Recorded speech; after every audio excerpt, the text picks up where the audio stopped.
Chapter 448. Amman, Jordan. This city was not far from Jerusalem, but they needed to cross the border of Palestine. Charlotte didn't arrive at Amman until it was dark. This was the capital of Jordan. It was very prosperous and was one of the few peaceful places in the Middle East. After entering Amman, Charlotte found a hotel to stay in. Long Bing used the satellite phone to contact China and report the situation. Someone will come to pick us up tomorrow. After ending the call with Sherborne, Long Bing said he asked us to stay in this hotel and protect the things. Speaking of this, she looked at Charlotte. Especially you. The boss specifically asked me to protect you.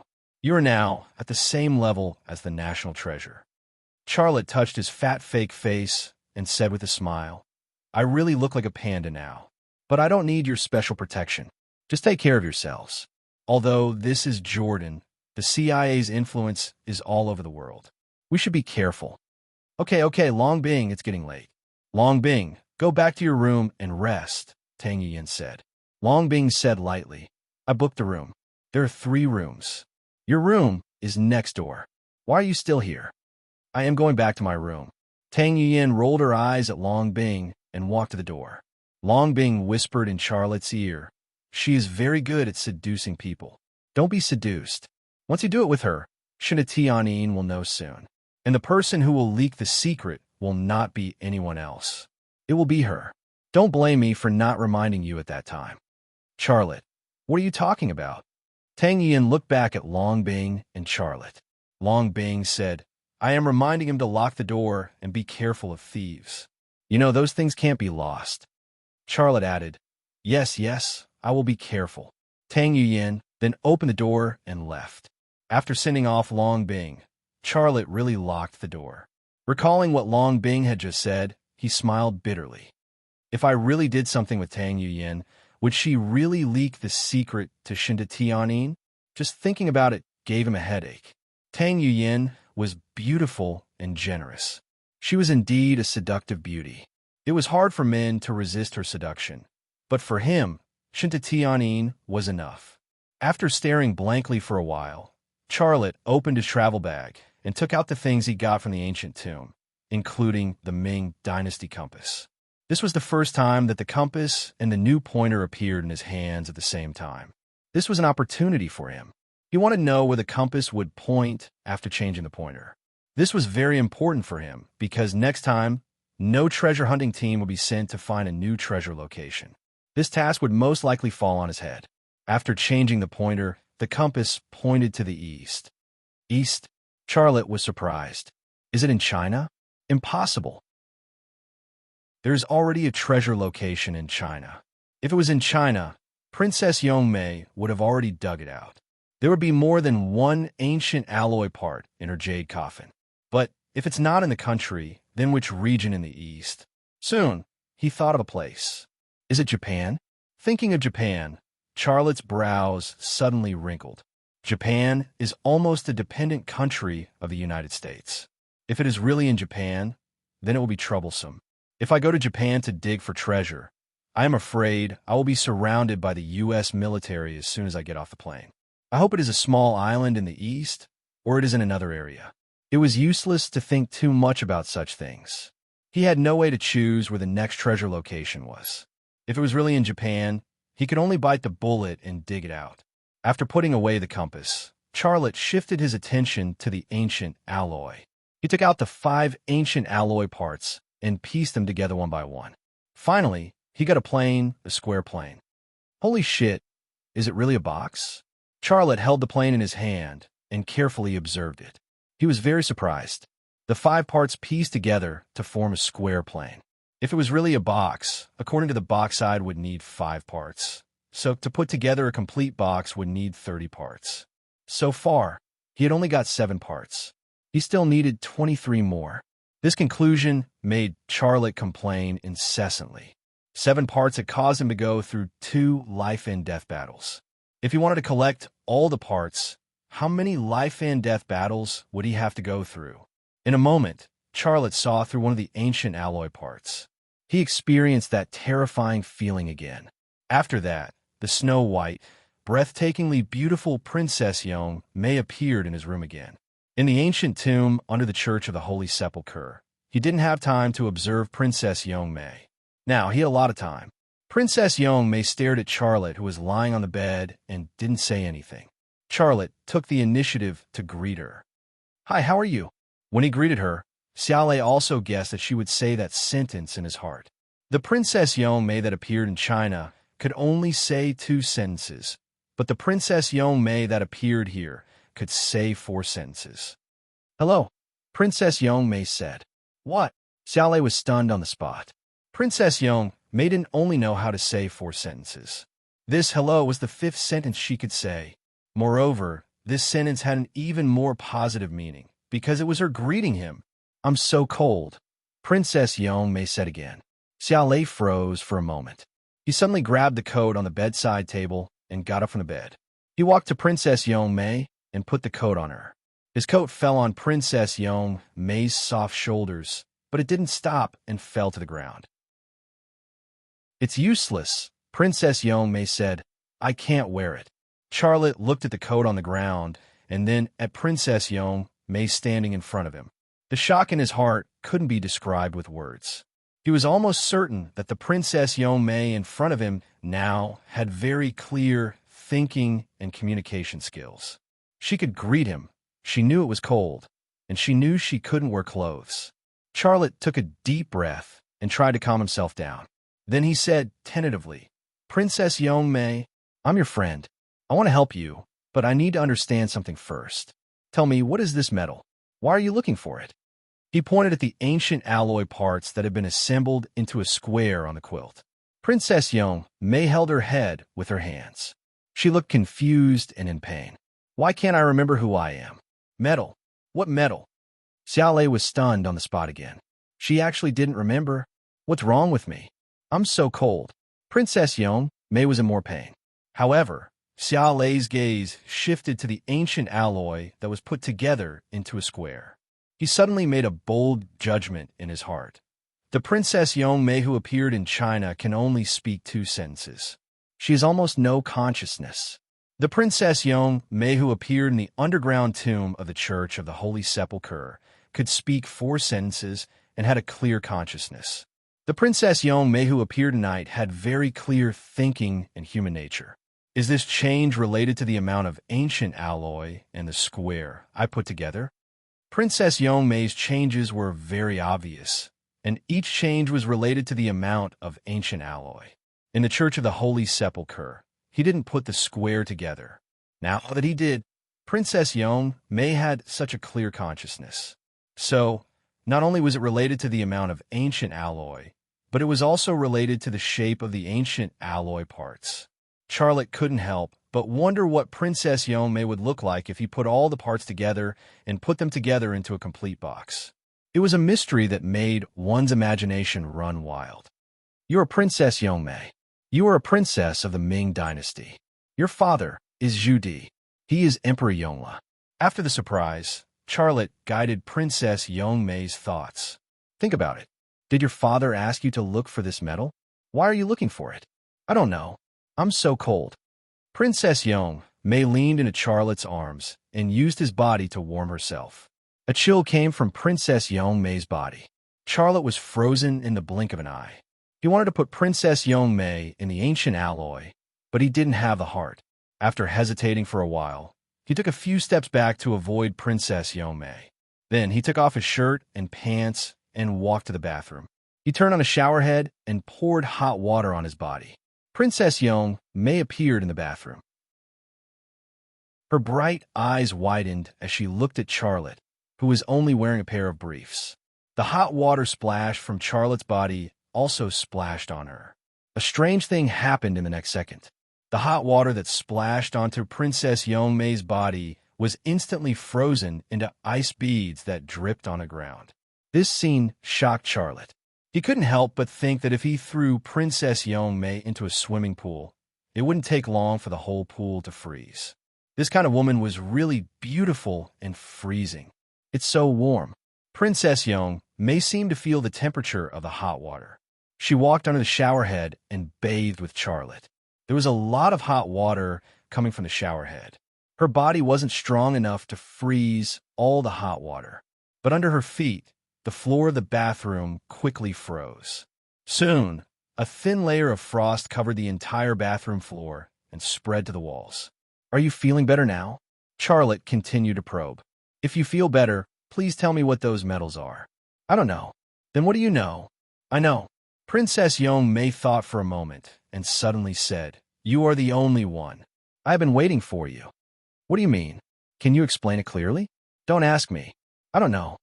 Princess Yong-Mei stared into Charlotte's eyes. Her eyes were as dark as a lake and as deep as the stars in the night sky. Her eyes were like a whirlpool that could suck people's souls out. Under her gaze, Charlotte shook his head, waking up from his strange daze. He secretly said in his heart, "It seems that I have to find more ancient alloys and put the whole box together to solve this mystery." "Only one? What is this?" Princess Yong-Mei's voice. "Only one?" Charlotte couldn't help but laugh. "Is this the name you gave me?" "My name is Charlotte, not only one." "Only one," Princess Yong-Mei said. Charlotte shrugged his shoulders. "Well, you can call me whatever you want." He suddenly remembered something. "What did you just say?" Princess Yong-Mei raised her hand and pointed at the big mound between Charlotte's legs. "What is this?" Charlotte was stunned, as if he was struck by lightning. Although Princess Yong-Mei didn't have a real body, in his eyes, she was no different from a real woman. Although he could only look and not touch, it was normal for him to have a man's reaction when he was showering with such a stunning beauty. But what made him feel inconceivable was that Princess Yong-Mei was in her 20s. How could she not know what it was? How was this possible? While Charlotte was stunned, not knowing how to answer Princess Yong-Mei's question, Princess Yong-Mei's hand suddenly moved forward and swept over the big mound. Of course, she couldn't touch anything, but her hand penetrated through like a ghost. In the next second, Charlotte's underwear froze. Wah!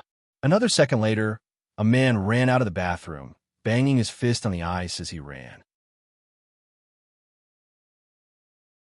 Chapter 449. In Jerusalem, there are more than 30 bodies lined up in a hospital freezer. Some of these bodies have been shot, and some have been killed by an explosion. Those who had been shot were in a better state, and their bodies were intact. Those who had been blown up had been pieced together at the last minute. It was a gruesome sight. Gu Qin stood in the freezer. Although she was wearing a mask, the smell of the burnt bodies made her frown. Goodsen's body lay in a body bag. He was missing a leg. That leg could no longer be found. Half of his face was also charred. One of his eyes was gone, and half of his lips were gone, revealing his snow-white teeth.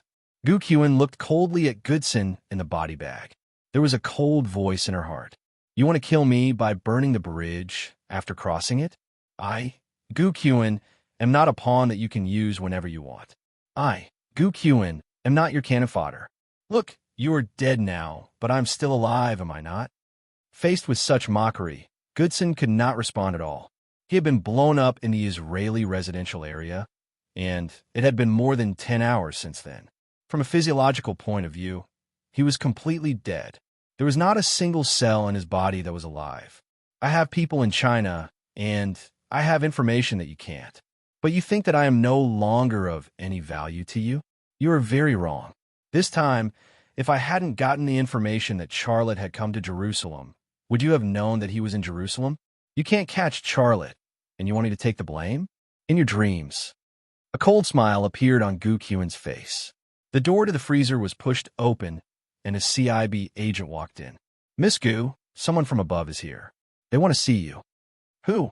Gu Qin asked instinctively. "Why do you ask? I am just passing on a message. Come with me." The agent turned around and left. Gu Qin took another look at Goodsen, who was lying in the body bag. "Farewell, Mr. Goodsen. I think the CIB will entrust me with an important task. Just wait and see. One day I will climb up. I, Gu Qin, was born to be a leader, not a soldier. It's a pity that you didn't understand this even when you died." If Goodsen could hear and move, he would probably strangle Gu Qin until she died. After leaving the cold room, Gu Qin followed the agent to the rooftop of the hospital. The agent who passed the message did not say much. He brought Gu Qin to the rooftop and left. A tall woman with long legs stood at the edge of the rooftop.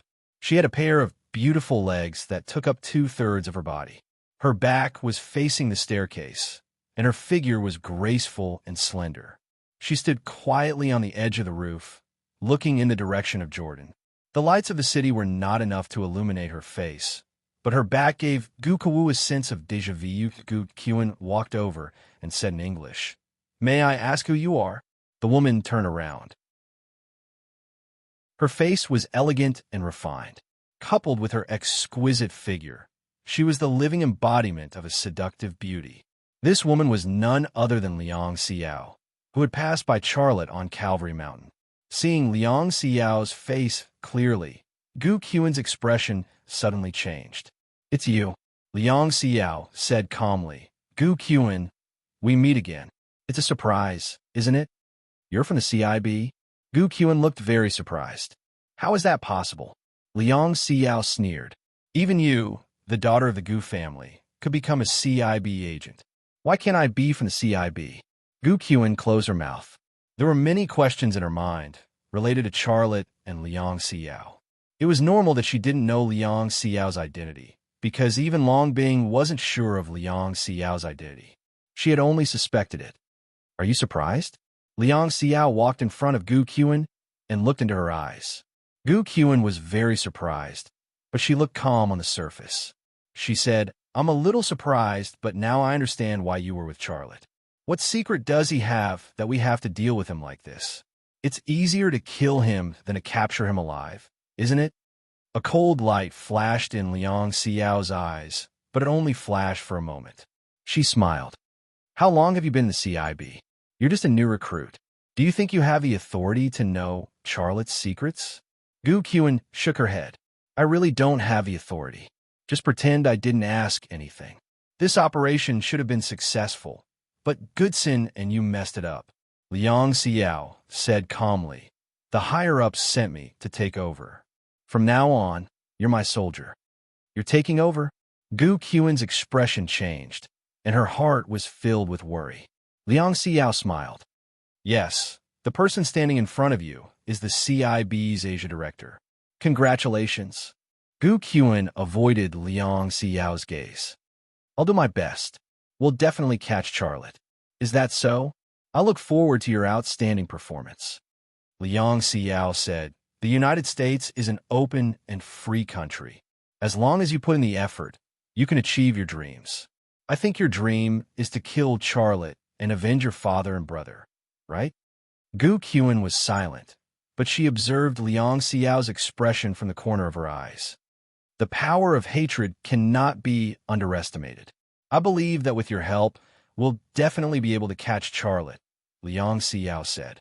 "Miss Liang, I'll tell you the truth. I joined the CIB because I was passive. It was your people who kidnapped me. I have no other choice now. Other than completing the mission you gave me, what other choice do I have? I can't go back to China anymore. The United States is my new home. If you're testing my loyalty, you don't have to." Gu Qiuan said, Of course I believe in your loyalty. You did a good job this time. Goodson can't see the value in you, but I can. Your Gu family is one of the top families in China, and the resources in your hands are very important. Do your best, and you'll definitely become an important figure in the CIB in the future." Liang Xiao said, "Thank you, I'll definitely do my best." Gu Qiuan appeared very humble. Liang Xiao then said, "I have a small mission for you. You can think of it as a test." She pointed at a construction site opposite the hospital. "My people caught a China intelligence agent. Go kill him." "You want me to kill someone? What? You don't dare to kill?" "No, am I going alone?" Gu Qiuan asked. Liang Xiao said, "No, I'll send an assistant to go with you." She looked up at the sky. "It's almost dawn. You have to be fast. After you kill that person, don't forget to clean up the scene." "I know what to do. I'll go right away." Gu Qiuan turned and left. After Gu Qiuan left, Liang Xiao took out a satellite phone and dialed a number. "Uncle Xia, she's here. Kill her and the people I sent." A man's voice came from the satellite phone. "The favor you owe me is written off. Also, a piece of advice for you. The CIB promoted you to the Director of Asia. This is not a promotion, but a last use before you are destroyed." Liang Xiao was silent for a moment and then said, I know what to do. Goodbye. On the opposite side, in the construction site, a man put away the satellite phone. His face was unfamiliar, but once the human skin mask on his face was removed, the CIB and the FA organization would chase him crazily. Because he was Xia Changhe. Uncle Xia. Yelena's voice came from a dark corner. Why are you reminding that woman? She's the one who wants to take your son away. Xia Changhe smiled. You have to remember that instigating an enemy is far more valuable than killing 10 enemies. I think you want her to work for you. Xia Changhe didn't answer. Forget it. Yelena pulled off the safety of the pistol. That Gu woman is not a good person. Let me kill her. After doing this, we have to leave Israel. Xia Changhe said, We're going to Jordan. Do you want to meet your son? No, that's too dangerous. Xia Changhe said, There are two 101-inning section chiefs beside him. If we're not careful, we'll be seen through. I just want to see him. Maybe he'll leave me some hints. That woman and the CIB agent are coming. Yelena's voice was heard. Xia Changhe closed his mouth, and there was a gun with a silencer in his hand. Gu Qian walked out of the hospital gate. She looked back at the rooftop of the building, but unfortunately, she didn't see Liang Xiao. Let's go, the CIB agent urged. Sir, have you been with Liang Xiao for a long time? Gu Qian asked as she walked. Don't ask me any questions. The CIB agent's face was cold. Gu Qian smiled. Sorry, I'm new and don't know the rules. If you can teach me, I'll give you something in return. Huh? What do you want to give me in return? The CIB agent's gaze moved to Gu Qian's chest. You're very handsome, so you should be a sensible person. Wait for me, I'll go pee there. Gu Qian didn't wait for the CIB agent's reply. She jogged into the green belt by the roadside, pulled down her skirt on a patch of grass, and peed in front of the CIB agent. The CIB agent laughed. He knew very well what Gu Qian meant by something in return. Can you turn around? She asked. I can't pee with you like this. Gu Qian looked very shy. Sorry, you have to hurry. After you complete this mission, I'll buy you a drink. How about that? Of course, Gu Qian said with a smile. The CIB agent turned around. Just as he turned around, Gu Qian quickly pulled out a pistol from the inside of her thigh and fired at the back of his head. Puff! Blood splattered. The CIB agent was still fantasizing about Gu Qian's lush breasts when his thoughts stopped there. Gu Qian pulled up her pants and burrowed into the forest, quickly disappearing into the night. The sky was about to brighten. Some people could welcome the light, but some would forever sink into the darkness. Chapter 450. At dawn, Charlotte walked out of the room. Tang Yuyin and Long Bing were already waiting for him at the door. The boss has already informed me that there will be a private plane flying over in the afternoon. We will take the plane back, Long Bing said directly. Charlotte nodded. That's for the best. The sooner we return, the safer we will be. Well, let's go. Let's go eat something, Long Bing said. Tang Yuyin walked beside Charlotte and whispered. Last night, I passed by your room and heard you talking to someone. Who was in your room? Charlotte was sure that Tang Yuyin couldn't hear Princess Yongmei's voice, because Princess Yongmei's voice was almost in the form of brainwaves. That kind of voice appeared in the brain, and it was almost impossible for the ears to hear it. However, even in this situation, he was still a little vigilant. After a moment of silence, he said, I am practicing Hebrew. Tang Yuyin looked at Charlotte suspiciously, but didn't ask anything. The three had breakfast in the hotel, then paid the bill and left. They were still driving the off-road vehicle. Charlotte concluded that this car was left behind by his father, Xia Changhe, so he didn't plan to change the car. He even suspected that this off-road vehicle was installed with a tracking device, and his father, Xia Changhe, would use the tracking device to find him. If his father, Xia Changhe, appeared, he wanted to tell him something. The most important thing was that he was now in charge of the ancient alloy research, and the ancient alloy and compass were in his hands. He didn't want his father, Xia Changhe, to be involved in this matter. It was too dangerous. The only trouble was that Long Bing and Tang Yuyin were by his side, which caused some trouble for him to meet with his father, Xia Changhe. Charlotte watched the car aimlessly stroll on the streets of Amman, looking for his father, Xia Changhe, and Yelena. However, an hour passed, and he found nothing. How long will it take for you to drive back and forth like this? Tang Yuyin said. It's making me dizzy. Charlotte thought for a moment. Let's go to the airport. We'll leave as soon as the plane arrives. After a pause, he said, By the way, is there anyone in charge of things like passports? Tang Yuyin said, Do I need you to tell me such a thing? Naturally, someone will take care of it. We just need to bring the things onto the plane. As they chatted, the car drove out of Amman and followed the airport road for another 20 miles before arriving at Empress Alia Airport in Amman. The airport was very busy. Charlotte found a parking space on the side of the road and parked the car. There was a gas station next to the road and a supermarket next to the gas station. Charlotte's gaze stopped at the gas station, where a motorcyclist was refueling her bike. It's her. Charlotte was excited. The woman who was refueling the bike was his father, Xia Changhe's assistant, Yelena. As he had guessed, his father, Xia Changhe, had left the car behind, so there must be a way to track the location of the car. Yelena had appeared. His father, Xia Changhe, must be nearby, right? Charlotte's gaze moved away from Yelena and searched around, but he did not see his father, Xia Changhe. However, he also understood the reason why his father, Xia Changhe, did not show up. Because he was accompanied by 2 section chiefs of 101 innings, and they were all extremely smart women. Rashly meeting him would only lead to unnecessary trouble. Charlotte withdrew his gaze and said, You wait for me in the car. I'm going to the toilet. I'm about to suffocate after driving for so long.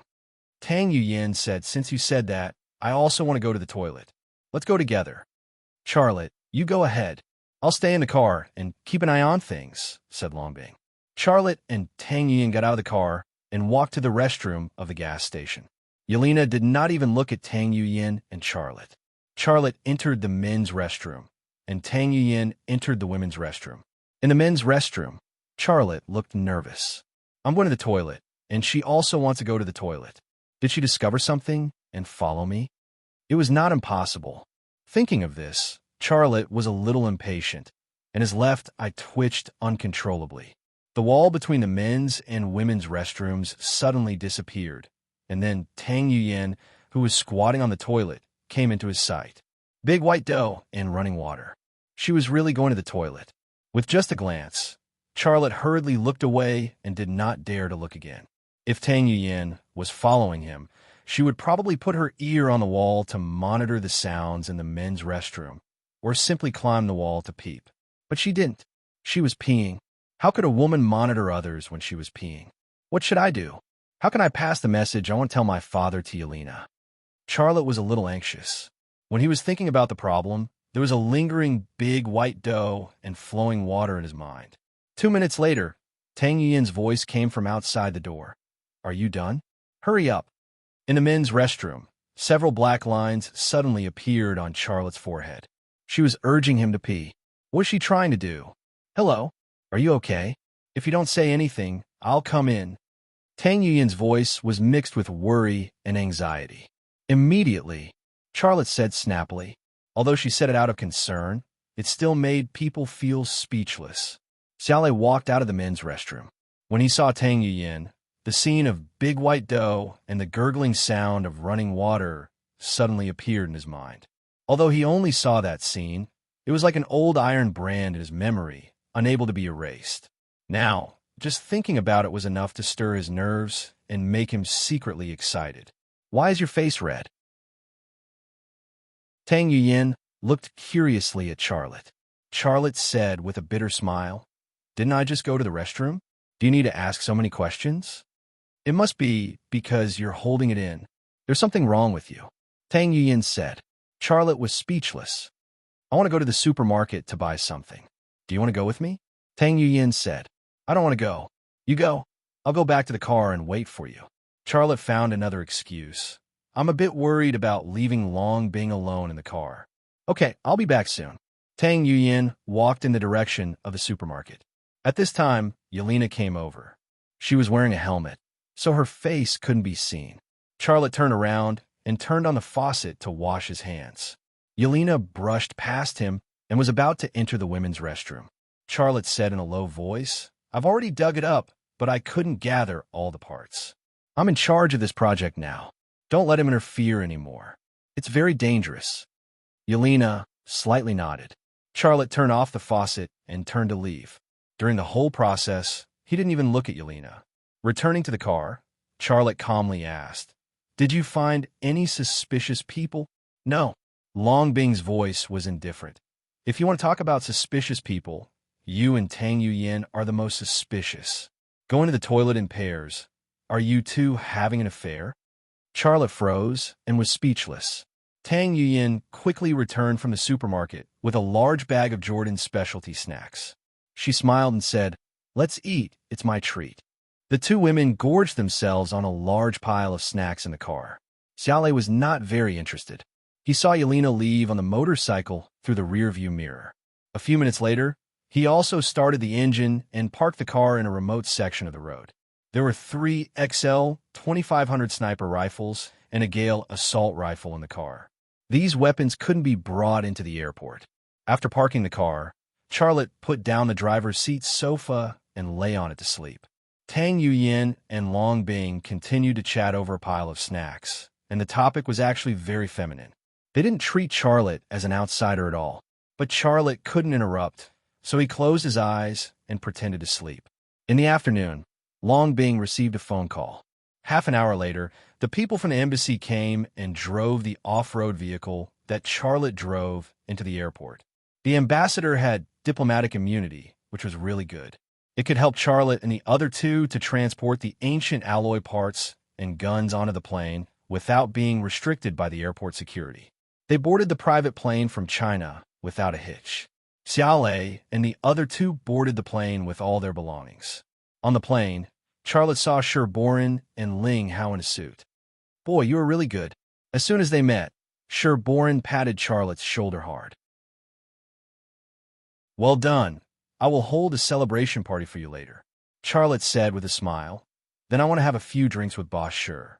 "That's settled." Boren was very happy. Tang Yuyin curled up the corner of her mouth. "Godfather, Long Bing, and I also went through fire and water with Charlotte and almost lost our lives in Jerusalem. Why don't you praise us?" "Huh?" Boren laughed. "You also made a great contribution, and you will definitely be rewarded when you go back. Don't make trouble for me now." "Humph, you only know how to praise Charlotte." Tang Yuyin's voice was very small. Long Bing was calm and didn't say anything. Tang Yuyin was acting like a spoiled child to her godfather. But who would she act like a spoiled child to? Besides, she was a woman who didn't know how to act like a spoiled child. "Mr. Xiao, where is it?" Ling Hao asked. Charlotte said, "It's in my backpack. Would you like to have a look, Mr. Ling?" No, Ling Hao said. "I just asked casually. I trust you. You don't need to show me." The ancient alloy was like a plague. Those who knew its power would definitely not touch it. After a pause, Ling Hao said, "Mr. Xia, have you found a new pointer?" Charlotte said, "Yes, I have put it on the compass." "Where does it point?" "The east," Charlotte said. "I suspect that the next treasure is in Japan or on a small island in the east." "Japan?" Ling Hao frowned. "If it's really in Japan, things will become very difficult. Japan and the United States were ironclad allies, and now Japan completely relied on the protection of the United States. Digging for treasure in Japan was not a simple thing. Boren said, "No matter where it is, boy, as long as you do it, I believe there will be no problem." After receiving a call from Long Bing, the higher-ups revealed that they will not send a treasure hunting team next time. You can choose the right person, and you can lead the team. A wry smile appeared on the corner of Charlotte's mouth. He knew this would be the result. A few minutes later, the plane took off.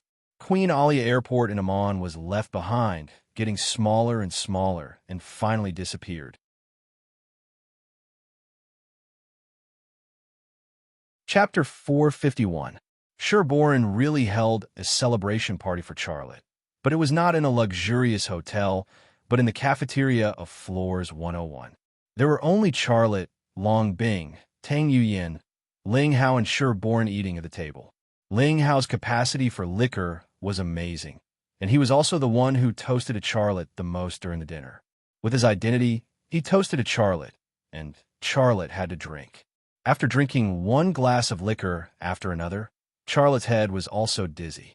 However, he still kept a trace of sobriety in his subconscious, knowing that he could not drink anymore, or he would be drunk.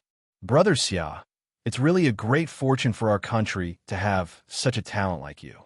You not only improved the technology of our country's intelligent machine tools, but also made the world's most advanced sniper rifle. Let me toast you again. I'll drink first.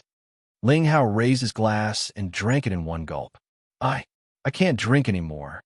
Charlotte's tongue was a little big. Ling Hao pretended to be unhappy. Brother Xia, I treat you as a brother. If you don't drink, it means that you look down on me. People who persuade people to drink can always find a reason to let others drink. Sherboran said with a smile. Charlotte, this is your fault. Mr. Ling is toasting to you. How can you not drink? It's just liquor, not poison. I'll help you drink. Long Bing's tongue was bigger than Charlotte's. She was actually drunk, but she still wanted to drink for Charlotte. I'll drink. Xiaolei picked up the wine glass and forced himself to drink it. After drinking this glass of wine, his throat was burning, and his stomach felt like it was overturned. His heart was beating so fast that it was about to beat faster. As for his brain, it was needless to say, it had long been dizzy to the extreme. After drinking this glass of wine, Charlotte was really drunk, lying on the table. He's drunk, Ling Hao said. Boss, sure. Let me help him to rest in the lounge for a while. Sherboran said. How can you do such a thing? I'll call someone. Ling Hao interrupted Sherboran. It's okay. I'll send him there. Sherboran seemed to understand something and stopped talking. But at this moment, Charlotte's brain suddenly had a cool feeling. It felt as if his brain had produced a kind of ice-cold energy. With his brain as the center, it quickly spread throughout his body. Wherever this energy passed, the effects of the alcohol quickly faded. This feeling, Charlotte was also surprised when he regained consciousness. He secretly pondered, the last time I was surrounded by anesthetic gas in the basement, I also had this feeling. After that, I became immune to anesthetic gas. Now that I'm drunk, it's there to help me sober up. Could it be that it will appear whenever my mind is not clear? This phenomenon was like his body had a super strong immunity. Once his brain was not sober and his body was also affected, it would wake up and help his brain to sober up so that his body could return to normal functions. Ling Hao got up and reached out to help Charlotte up. At this time, Charlotte wanted to say that he was not drunk, but he suppressed this idea in the blink of an eye. He secretly said in his heart, just now, Sherboran said that he would ask someone to send me to rest, but Ling Hao insisted on sending me to rest in person. Does he have other purposes? Thinking of this, Charlotte continued to pretend to be drunk. Sherboran said, Okay, let's call it a day. Yin, you don't drink much. You send Long Bing to rest. No problem, I'll take care of her. Tang Yin drank almost as much as Long Bing, but she was obviously much better at drinking than Long Bing. She was still sober now. Tang Yin helped Long Bing up, but Long Bing shouted, I want to drink with Charlotte. Tang Yin said, drink your head. You're already drunk. I'll send you to rest. Long Bing nagged, you're actually getting married? You bastard. Tang Yin suddenly froze on the spot. This sentence was also heard by Charlotte. His heart was inexplicably touched, but he pretended not to hear it and continued to pretend to be drunk. Even if he was not drunk, he could only pretend not to hear Long Bing's words. What else could he do? Sherboran sighed. You guys, what kind of messy relationship is this? I don't even understand it. Forget it, I'm going back to sleep. Ling Hao helped Charlotte out of the cafeteria and then entered a lounge. He put Charlotte on the sofa and then quietly observed Charlotte. Charlotte's brain and body were normal, but there was still a trace of drunkenness on his face. It seemed that this little bit of redness confirmed something. After observing for about a minute, Ling Hao said, Charlotte, what have you found about the ancient alloy? Sure enough, there was a purpose. Charlotte thought for a moment and muttered, Gulp, what did you say? It's a box, Charlotte said. What box? No, I don't know. Have you analyzed the composition of the ancient alloy? Can you mass produce it? I don't know. I'm still doing it. Why are you in such a hurry? Who are you? Charlotte acted drunk to the extreme. Ling Hao was silent for a moment. I can't see through you. Tell me, what's your secret? Ha ha. Charlotte giggled. I do have a secret. Ling Hao looked a little excited. Tell me, what's your secret? Charlotte gestured with his hands. Mine is very, very big. A few black lines appeared on Ling Hao's face. If you don't believe me, let's have a competition. Charlotte was about to take off his pants. Go to sleep and have a good rest. I'm going back. Ling Hao turned around and left. Ling Hao left the lounge, but Charlotte was still lying on the sofa with a smirk on his face. He actually understood why Ling Hao asked him questions while he was drunk. Drunkenness was the time when one's consciousness and defense were at their weakest. Most secrets would be spilled out when asked. It was reasonable for Ling Hao to want to know the progress of his research on ancient alloys and the secrets he had. Outside the door came Tang Yuyin and Ling Hao's voices. Mr. Ling, are you going back? It was Tang Yuyin's voice. Yes, I have to go back. It was Ling Hao's voice. Can you drive? If not, I'll send someone to send you back. It was Tang Yuyin's voice. No, I can drive. Thank you. That's it. Goodbye. It was Ling Hao's voice. Then came the sound of footsteps, and the door of the lounge was pushed open by Tang Yuyin. Tang Yuyin walked straight in. Her sexy body was wrapped in a delicate fragrance, and she had a charming smile on her face. She didn't know why she was smiling, but Charlotte was like a fat fish on the chopping board. What does she want to do here at this time? Charlotte asked himself. Tang Yuyin walked to the sofa and pinched Charlotte's face without saying a word. You kicked but in Jerusalem, peeped at me when I was taking a shower in Amman and took advantage of me without taking responsibility. Do you think I'm a pushover? Charlotte kept his eyes closed, pretending that he didn't hear or see anything. Tang Yuyin pinched his face, then pinched his thigh, and finally pinched his butt. This series of abuse was not light, but not heavy, with a strong sense of seduction. It was not the pain that Charlotte endured the most, but the man's instinct. Just when Charlotte wanted to open his eyes to stop Tang Yuyin's abuse, he saw Tang Yuyin take out an eyebrow pencil from her bag. He was curious. What does she want to do? Tang Yuyin hugged Charlotte's waist and turned him over so that his butt was facing the sky. Then, she untied Charlotte's belt and took off his pants. Then, she took the eyebrow pencil and drew something on his butt. After that, she put on Charlotte's pants and turned him over. Sigh, I'll get someone to send you home. Tang Yuyin laughed and said, I'll send you back to Shinatianin's house. What do you think? Charlotte guessed what she had written on his butt. He guessed that it was a turtle or something else. Tang Yuyin helped Charlotte up and whispered in his ear, I wrote a sentence on your butt. Tang Yuyin came here. I wonder what expression Shinatianin will have when she sees this sentence when she takes off her pants. Ha ha. Only then did Charlotte understand what Tang Yuyin had written on his butt. He also understood what Tang Yuyin wanted to do. This was not an ordinary prank. If he was really drunk and didn't know anything, then Tang Yuyin would send him to Shinatianin's house. When Shinatianin saw that he was drunk, she would definitely take care of him and give him a bath. But if she took off his pants and saw the words Tang Yuyin came here on his butt, what would she think? This guy, I really misjudged you. Xiao Lei kicked her in the butt. As expected, Tang Yuyin called one of her subordinates and asked that agent to send Charlotte to Shinto Tianin's house. Charlotte was too lazy to expose her. It was wisest to pretend that he didn't know anything about such a thing. Half an hour later, that agent sent Charlotte to Shinto Tianin's neighborhood. When that agent wanted to help Charlotte, Charlotte woke up and asked that agent to go back. He could walk by himself. That agent didn't know Tang Yuyin's intention. Seeing that Charlotte could walk normally, he drove back. After entering the neighborhood, Charlotte didn't dare to go directly to Shinto Tianin's house. Instead, he went to a public bathroom and washed his butt before going to Shinto Tianin's house. Fu Mingmei opened the door for Charlotte. She smelled the alcohol on Charlotte and immediately frowned. Why did you drink so much? Tianin hates drunk men the most. Charlotte smiled and said, I'm not drunk. Also, how do you know that Tianyin hates me drinking? She and I often drink a couple of glasses. Fu Mingmei pouted. She knows you're good. She's already yours, and you're starting to be unscrupulous? You men are all like this.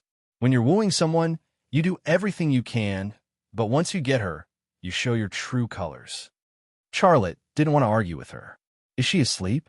Fu Mingmei said, not yet. She's still working in the study. I'll go tell her. No need, no need. I'll go take a shower and then go find her. Charlotte felt that he had washed his butt for nothing. Only then did Fu Mingmei reveal a trace of a smile. That's right. Only when you're clean and fragrant will she have the mood to make love with you. Charlotte was speechless. You should work harder and get her pregnant soon. The old man is looking forward to having a grandson. Fu Mingmei smiled even more brightly. Charlotte was speechless.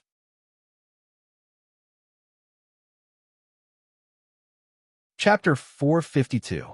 In the study, Shinta Tianyin sat in front of his desk, quietly reading a document. The document was sent by the God Domain Corporation, and it demanded an outrageous compensation. Shinta Tianyin frowned slightly. And Jinjian, who's he think he is? He's demanding an exorbitant price, and I have to satisfy his appetite? He's really an arrogant fellow. Fu Mingmei knocked on the door and walked into the study. She placed a cup of steaming hot coffee on Shinta Tianyin's desk and said softly, he's back. Shinta Tianyin was slightly stunned, and a smile immediately appeared on his face. Why didn't he come over? Doesn't he know that I'm in the study? I told him. Fu Mingmei smirked. He drank a little. I told him that you don't like the taste of alcohol, so he went to take a bath. Shinta Tianyin rolled his eyes at Fu Mingmei. Which man doesn't drink? I don't like the taste of alcohol, but that's for other people. Is he other people? Fu Mingmei said, if I didn't say that, would I have seen that he cares for you? You, on the other hand, put it down and lectured me.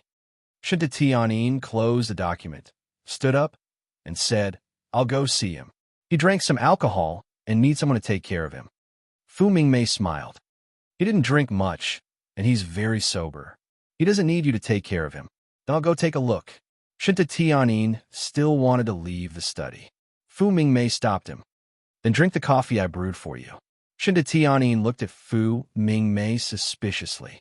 You're very strange tonight. Tell me what happened. Fu Mingmei sighed.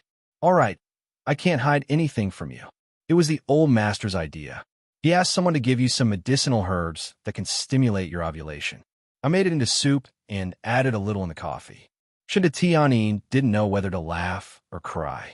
Fu Mingmei shrugged. This has nothing to do with me. It's the old master who wants to have a grandson.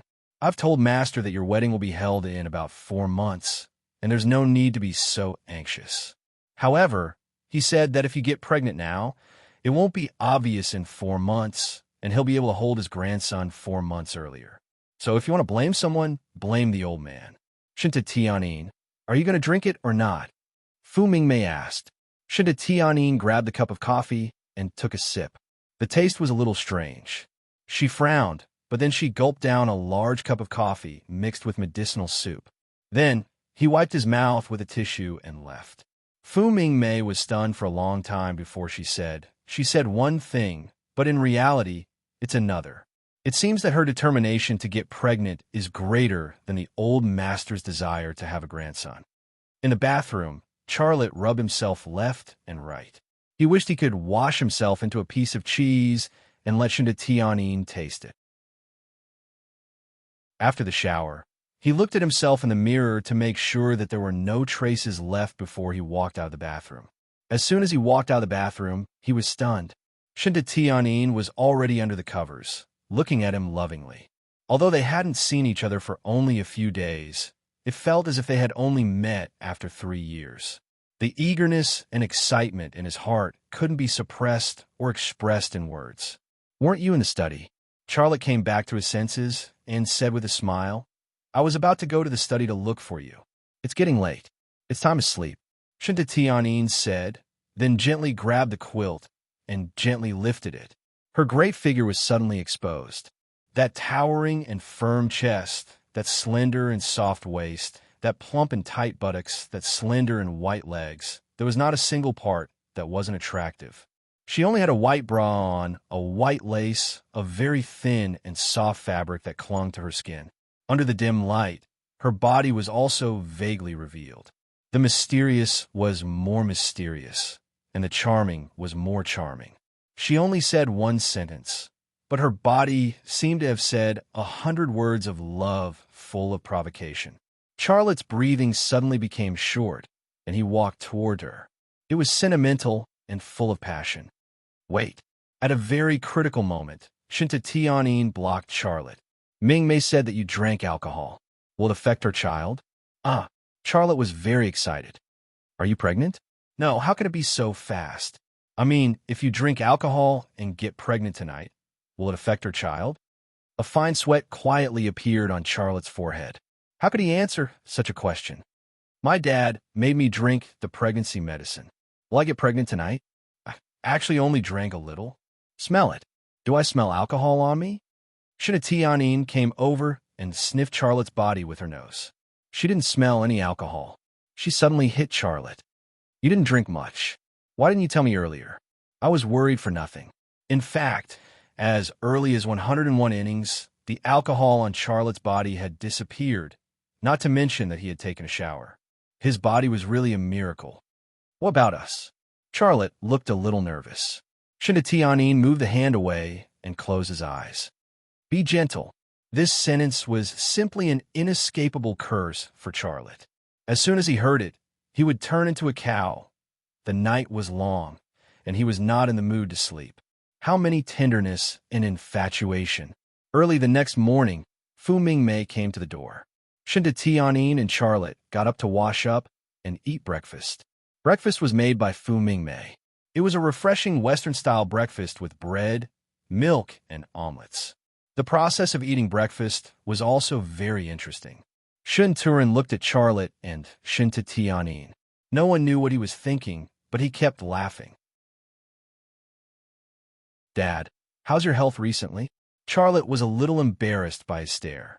Well, not bad, Shun Turin said with a smile. The master of Shaolin Temple did a divination for me and said that I can live to 80 years old. Charlotte said, Dad, in your current state, living to 90 is no problem. That master obviously made a mistake. I'm satisfied with 80. If it weren't for you, I'm afraid the grass on my grave would be half the height of a person. Shun Turin sighed. Shinta Tianyin said, Dad, why are you saying these inauspicious words? Okay, I won't say it. Shinta Tianyin changed the topic. By the way, I have arranged a hotel for your wedding. It will be in our haiju, in our own hotel. What do you think? Shinta Tianyin spat out the milk that he had just drunk. Shun Turin frowned and said, What's with your reaction? Shinta Tianyin wiped the corner of his mouth. Dad, aren't you in too much a hurry? There's still a few months left. How can you book a hotel so early? How is it early? Shun Turin said, There's still about 4 months left. It will pass in a flash. Besides, I have booked a hotel. You should hurry up and get your marriage certificate. This was what Shun Turin was thinking. Charlotte and his daughter were already living together, and with their age, they could go to the Civil Affairs Bureau to get their marriage certificate at any time. Shinta Tianyin's eyes moved to Charlotte, waiting for his response. At this time, she was as nervous as when Charlotte knelt in front of her and proposed. Shun Turin also stared at Charlotte, waiting for Charlotte's response. Charlotte thought for a moment, and a smile appeared on his lips. No problem. There are no big things these days. Tianyin and I can go back to Haiju to get our marriage certificate. Shinta Tianyin and Shun Turin smiled at the same time. However, I have something to say. Charlotte said again. Shun Turin said, If you have anything to say, just say it. This is your home. Don't be polite. Charlotte said, When I marry Tianyin, I won't work in the Wanxiang group.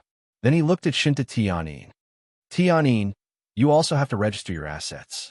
It's best to ask your lawyer to draft an agreement. You are. Shun Turin wanted to say something, but stopped. Shinta Tianyin smiled. Okay, let's do as you say. She understood why Charlotte did this. She was the owner of the Wanxiang Group, with assets of nearly 100 billion. Charlotte was the owner of the Rema Group, with assets of only a few billion. He was a man and a very strong-willed man at that. If he married her, there would definitely be all kinds of rumors outside. He didn't want to be seen as a man who coveted her money and used a woman to get to the top in one step. Seeing Shinta Tianyin agree so straightforwardly, Xiaolei knew that she understood him. He felt like a rock had been lifted from his heart. He smiled at Shinta Tianyin and said, "Thank you." Shinta Tianyin leaned on Charlotte's thigh under the table and said, "You're being polite to me." Shun Turin seemed to understand Charlotte's intentions. He also smiled. Okay, I can't control the affairs of you young people. You could do whatever you want. However, it feels a little weird this way." Shinta Tianyin said, "Dad, don't worry about it.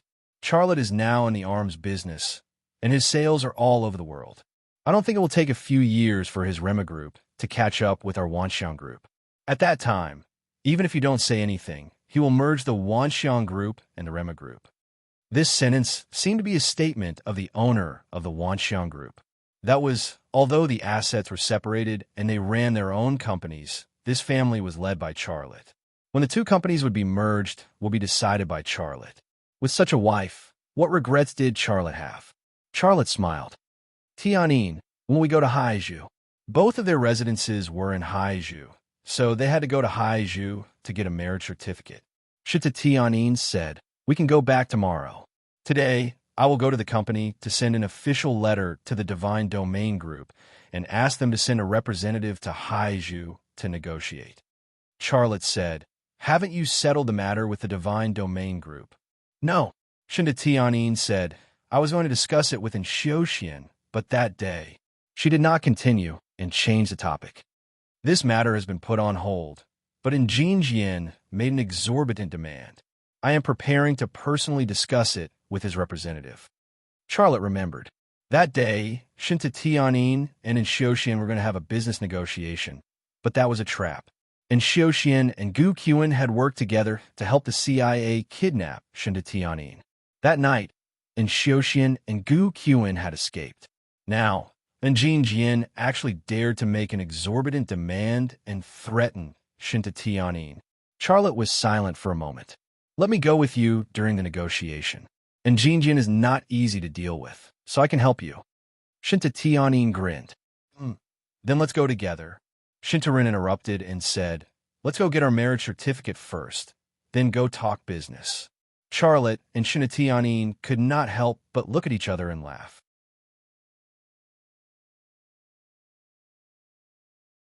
Chapter 453. The operation of the Thunderhorse military factory was very smooth. Without the interference of Hanwu Weapons Company and Shenzhou Industry Group, the production of the military factory and the quality of the guns were guaranteed. Charlotte's plan to produce Gale assault rifles was expected to be realized ahead of schedule. However, the silence of Hanwu Weapons Company and the Shenzhou Industry Group also made Charlotte feel a little worried. Would these two national arms giants be willing to let him continue to grow and occupy more market shares? Obviously not. This was just the calm before the storm. Although he knew this was the case, Charlotte had no solution. With his current strength, he could not take the initiative to start a war with Hanwu Weapons Company and Shenzhou Industry Group. After all, behind Mu Jianfeng and Yi Kuan stood a large group of people who shared the interests of the arms market. These were two huge interest groups. There was no way to get out of this passive situation. Xiaolei was only thinking about this matter and would not take any action. After returning to the Thunderhorse military factory, he first saw Qin Xiang and then saw Nina. He was going to marry Shinta Tianyin, and he wanted to tell her about it. Not only Nina, but also Jiang Rui. Thinking of Jiang Rui, he couldn't help but feel a faint sense of guilt in his heart. For Jiang Rui, although he didn't have the kind of love between a man and a woman, Jiang Rui had waited for him for so many years. In the face of such a love, he couldn't turn a blind eye to it, nor could he pretend that it didn't exist. In the office, Anina was drawing a blueprint. She looked very focused. She was still the same. When she worked, she would become another person, serious and serious, in the standard German style. When Charlotte walked over, Anina didn't even notice that Charlotte had entered the office. Charlotte saw that the water glass on her desk was empty. He picked up the water glass, walked to the water dispenser and filled a cup of hot water for her, and then placed it beside her hand. Only then did Anina notice that there was one more person in the office. She looked up and saw that it was Charlotte. She cheered, stood up from the office chair, and gave Charlotte a passionate hug. Her full and firm chest pressed against Charlotte's chest, flattening its shape. "Lucas, I've been worried about you these past few days. It's great that you're back," Anina said, then kissed Charlotte on the cheek. Charlotte was a little embarrassed. "Well, I'm getting married to Shintatianin."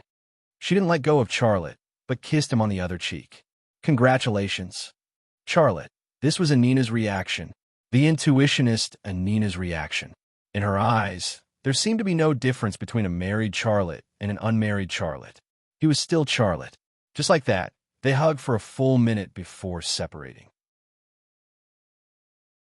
Anina said, "The new production line is running smoothly, and the production capacity is higher than we expected. Also, the passion of the workers is also very high. Well, what I want to say is that our plan to produce the Gale assault rifle might have to be brought forward. I'm already working on this." Charlotte smiled. "Well, it's been hard on you." Anina grinned. "You should also do something. The Gale assault rifle is the most advanced assault rifle on this planet. But no matter how good the product is, if no one knows about it, it's hard to open up the market. So, I suggest that you organize a press conference or something. Not only should you invite the news media in China, but you should also invite the news media from other countries." Charlotte's eyes lit up, and he said happily, "This is a good suggestion. Give me a rough timeline for the production of the Gale assault rifle, and I can start inviting the news media in China and abroad to promote it in advance." "No problem." Anina smiled. "But how are you going to reward me?" Charlotte didn't expect her to ask for a reward. "Kiss me." Anina opened her arms, waiting for Charlotte to hug and kiss her. This was the reward she wanted. Charlotte smiled bitterly, braced himself, and went over to give Anina a hug. Then he kissed Anina's cheek. This should have been a typical Western hug, but Anina grabbed Charlotte's hand and placed it on her perky butt. She whispered into Charlotte's ear, "Lucas, when your wife is pregnant and can't satisfy you, you can come to me." Her buttocks were plump and elastic, a typical Germanic buttocks. Suddenly, 17 or 18 black lines appeared on Charlotte's forehead. After leaving Anina's office, Charlotte went to the basement of the villa. This time, his main purpose was to deal with the ancient alloy. At the door of the villa, Charlotte met Colonel Wu Xiaohua, who was in charge of guarding the ancient alloy. The tough man shook his hand and went straight to the point. "Mr. Xia, that thing is already in your laboratory. You can go and receive it at any time." Charlotte said politely, "Okay, I'm going to the lab." Last night, when Charlotte left 101 innings, the 5 pieces of ancient alloy and the compass were handed over to 101 innings. Now, these things were in his lab again. As soon as he entered the lab, he saw the anti-radiation container containing the ancient alloy and the Ming Dynasty compass. "Mr. Xia, please check it. I'll go out first." Wu Xiaohua left these words, turned around, and left the underground lab. He was also very afraid of the ancient alloy. Xiaolei was the only one left in the underground lab. He mumbled to himself, "Everyone is afraid of the ancient alloy, but I'm the only one who's fine. I'm afraid that's enough to attract the attention of those people. That's why Ling Hao tried to get information from me when I was drunk. That was useless. No one in the world knew what was going on with Charlotte's body, including himself." Charlotte opened the container and took out the 5 pieces of ancient alloy. Then, he opened the safe and took out the 2 pieces of ancient alloy. In Jerusalem, he had come to the conclusion that the more senses he had, the more complete the box would be, and the more complete Princess Yongmei would be. This was only a theoretical conclusion that needed to be verified. He assembled the ancient alloy he had brought back from Jerusalem into a complete box, and then added the other 2 pieces onto it. Then, he activated the ability of his left eye and saw through the 7 pieces of ancient alloy. Princess Yongmei appeared in the underground lab. She had no clothes on and was extremely beautiful. As soon as she appeared, the temperature in the underground lab dropped noticeably. Before she even spoke, Xiaolei already had an intuitive judgment. This Princess Yong Mei was more complete than any Princess Yong Mei that had appeared before. The reason was simple. She looked more powerful. Princess Yong Mei looked at Charlotte and said, We meet again." It was the name that Princess Yong Mei had given to Charlotte. Charlotte was the only person who could see her, the only person who could wake her up from the ancient alloy, and the only person she had been waiting for. Charlotte suppressed his shock and asked tentatively, "Do you remember how many times we've met?" "That's not important." The two sentences made Charlotte's shock sore. He couldn't control his excitement anymore. "You look much better. Tell me, what is this medal? Why do you exist? You asked me 2 questions, and I only have one answer. What is it?" Charlotte felt that he was close to the answer. Princess Yomei said, "I don't know." This answer almost made Charlotte choke. "However, I can give you the answer to the question you asked me last time." Princess Yomei said, "I am Zhu Xianyue, my Princess Yomei of the Ming Dynasty." Xiaolei already knew the answer. It was the same if she didn't say it. However, when she said it herself, it also gave a positive signal. That was, she had recovered part of her memory. In Jerusalem, she didn't know who she was, but now she knew her identity. Princess Yomei walked to the workbench and reached for the compass on the workbench. Charlotte stared at it. Princess Yomei's hand swept over the compass. She couldn't pick it up, but the compass trembled slightly. Charlotte was surprised. This action showed that Princess Yomei's body could move some light objects. Sure enough, just as he was thinking about this, Princess Yomei reached out and grabbed a piece of paper on the workbench. This piece of paper was picked up by Princess Yomei, but it only reached a height of 1 foot before falling down. Princess Yomei sighed. "How could this be? Don't you remember what happened to you?" Charlotte asked. Princess Yomei shook her head. "I can remember some things, but most of them are very vague and I can't remember." "What happened to me?" "Then do you remember Afghanistan, the white horse city of tomorrow?" Charlotte reminded. "There are Xiongnu people living there." Princess Yomei turned and looked at Charlotte.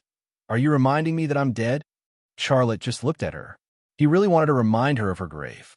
Princess Yomei's expression was cold, but a smile appeared at the corner of her mouth. "If I were dead, would I still be standing here, talking to you? I know my grave. I built it myself. It took me 2 years. It took you 2 years. At that time, did you know that you would become like this? You're still so young. Why would you want to build a grave for yourself?" Charlotte said. Princess Yomei shook her head again. "I don't know." At this point, there was a lot of conversation. Charlotte was a bit depressed because this Princess Yomei didn't know anything about the key issues. Although she could talk to him normally, it didn't help in solving the secret of the ancient alloy. "It seems that I still need to find the rest of the ancient alloy parts. Only by piecing the whole box together will she be complete," Charlotte thought to himself. He couldn't help but wonder what kind of state Princess Yomei would be in at that time. More extraordinary than him? More powerful than him? Or could it be a completely new form? He couldn't be sure. Charlotte's gaze fell on the compass again. It was still stubbornly pointing east. This was a guide, but it was also a new adventure. "I'm so cold. I want to take a bath with you," Princess Yomei suddenly said. Charlotte's gaze moved to Princess Yomei. Princess Yomei appeared in front of him in the blink of an eye. He suddenly remembered the scene of him bathing with Princess Yomei in Amman and the part where he almost turned into a popsicle. A shiver ran down his spine. Princess Yomei wanted to pull Charlotte's hand, but she didn't succeed. She looked very anxious. "I'm so cold. I want to take a bath with you." Charlotte's gaze moved to the ancient alloy. His left eye twitched slightly. Taking a bath with Princess Yomei was definitely not a good thing. Princess Yomei disappeared from the underground laboratory. Charlotte stood quietly for a while before leaving the underground laboratory. Before the next treasure hunt, he had to marry Shinta Tianyin.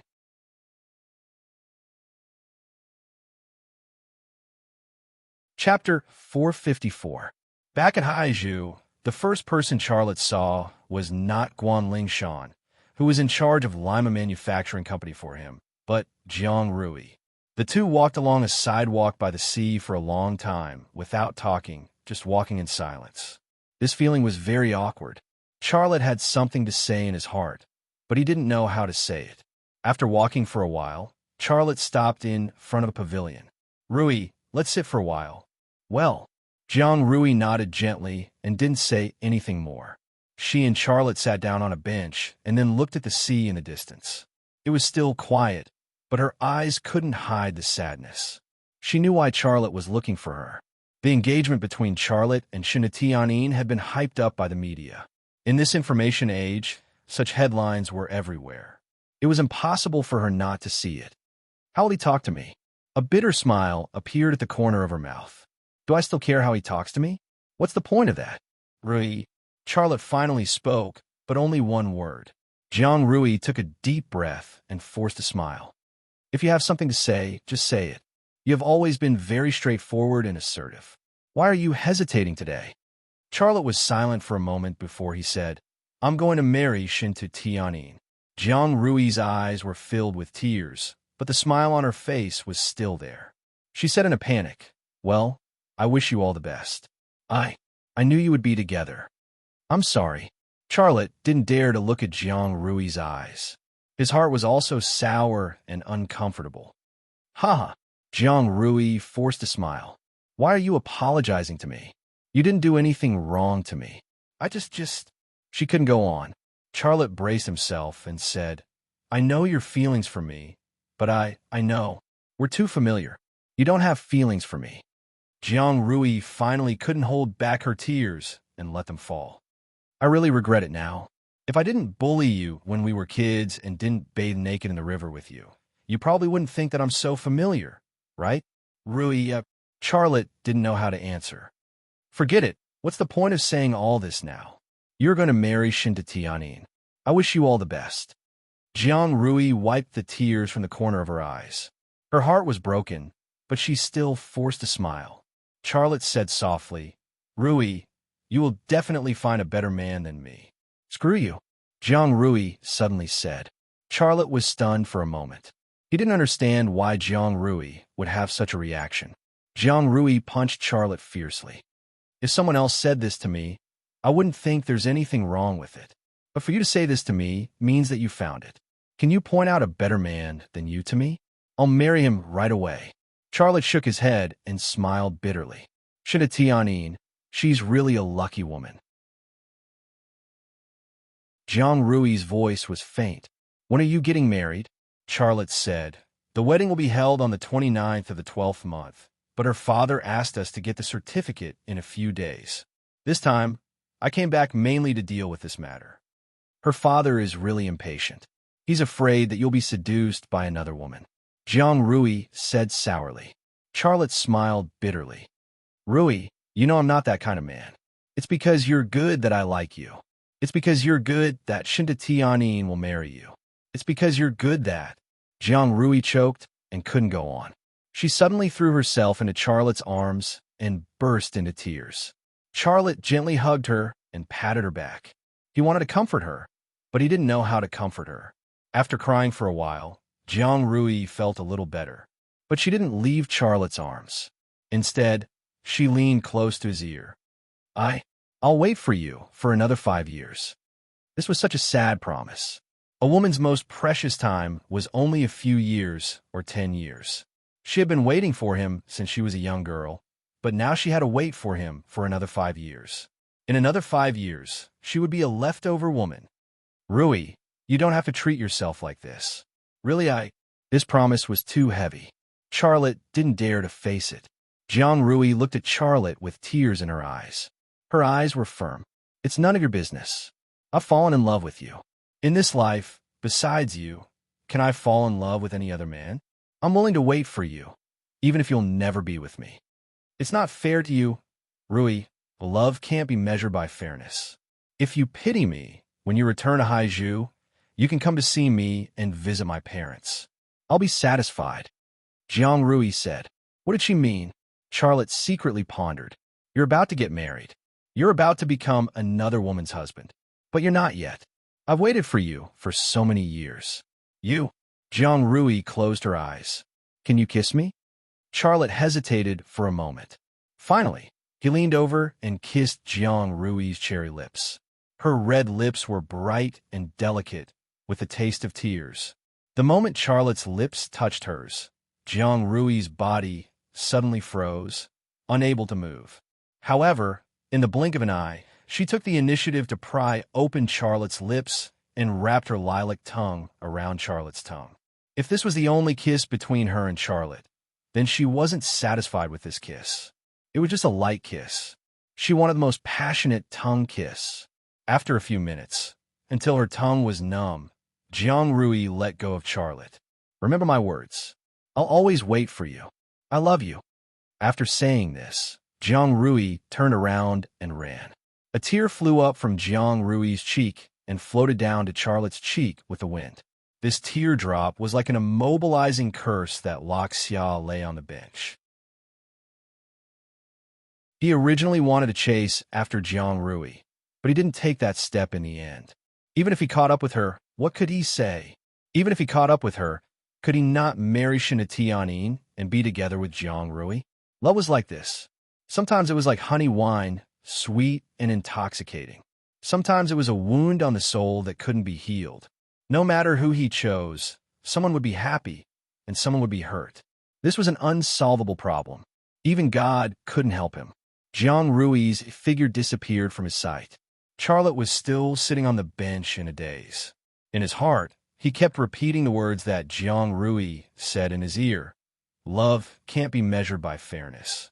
If you pity me when you go back to Haizhu, you can visit me and visit my parents. I'll be satisfied. Finally, he smiled bitterly and shook his head. She was hinting to me that even though I'm married to Tianyin, I can still be with her. This kind of hint, Jiang Rui had given such a hint.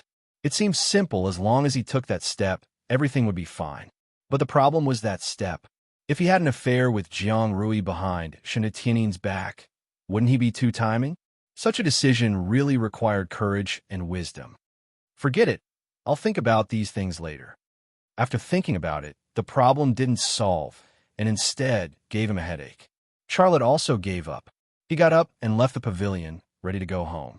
No one lived in that house anymore, but to him, it carried far too many things. In the truest sense, it was a place where he could return to. Driving home, nothing had changed. Charlotte took off his coat and cleaned the house. When he was cleaning his bedroom, he suddenly found a piece of chewed gum on the floor. When he saw that piece of chewing gum, he was stunned for a moment, and then he laughed. This again? Next time, I'll definitely have to talk to Yelena. Even if it's to pass a message, it must be hygienic. He opened the gum, and there was indeed a note hidden inside. On the note was Xia Changhe's handwriting, which said, I received news that Xiaoxin contacted a killer organization. At present, I don't know who accepted this business, but the person must not be simple. Be careful. I'm going to Korea. Don't miss me. Charlotte crumpled the note into a ball, and his eyes were frighteningly cold. In Xiaoxian, you hired a killer to kill me in Russia, and you colluded with Guqian to kidnap my fiancée in the capital. I haven't had the time to settle these 2 scores with you, and now you want to hire a killer to kill me. Fine, since you want me to die so badly, I won't let you live. Some hatred can only be settled with death. Ring, ring, ring. Ring, ring, ring. His phone suddenly rang. Charlotte looked at the caller ID, took a deep breath, and waited until the anger in his heart subsided before answering the phone. His voice was very gentle. Tianyin, what's up? What are you doing there? Cleaning at home. Oh, you're really diligent. Do you need my help? Tianyin said with a smile. Huh, why didn't you say so earlier? I'm almost done cleaning. Huh. Tianyin also laughed. Then come to my house. We're getting married, and everyone in my family wants to meet you and have a family dinner with you. Well, okay. I'll be right there, Charlotte said. I'll wait for you at home. Tianyin said, Oh, right. I've already contacted in Jinjian. Charlotte's heart skipped a beat. What did he say? His attitude was very firm, and he refused to give in. He also mentioned you. He said you. What did he say about me? He said you're a thief who stole his sword of Attila. If you want to negotiate, he wants you to return the sword to him. Tianyin said. Charlotte said, Is this his condition? Yes, but you don't have to pay attention to him. He doesn't have many bargaining chips to challenge me. I can handle it, Tianyin said. Charlotte said, When are you going to negotiate? Tomorrow, I have an appointment at the Great Ensemble. Charlotte was silent for a moment. I'll come over now, and then we'll talk about tomorrow. Okay, I'll wait for you at home. Kiss me, Shinatianin said. Charlotte kissed the phone and hung up. The paper burned in the wastepaper basket and soon turned into ashes. And Jinjian, you're going to face the Xia family. The Xia family is not something you can bully. Charlotte's voice was cold. Of the two men in the Xia family, one was a veteran agent of the FA organization, and he was an ace agent of 101 innings. In this world, whoever wanted the life of the Xia family must first put their own life on the gambling table.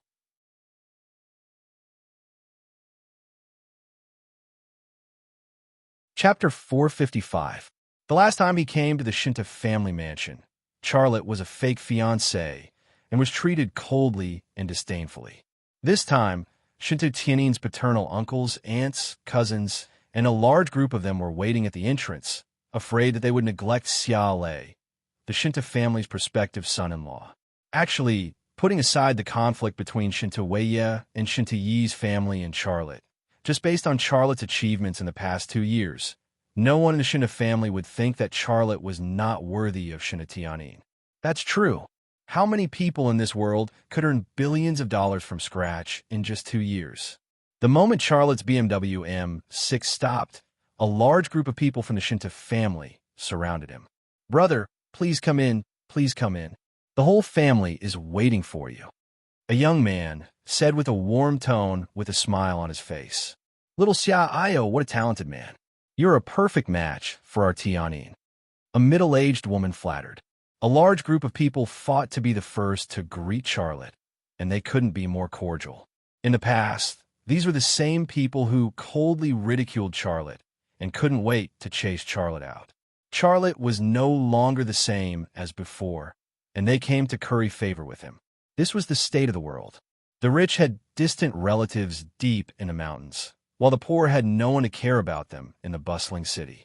One reason for them to curry favor with Charlotte was because of Charlotte's abilities, but the most important reason was that they were also currying favor with Shinta Tianin, and they were people who lived under Shinta Tianin's feet.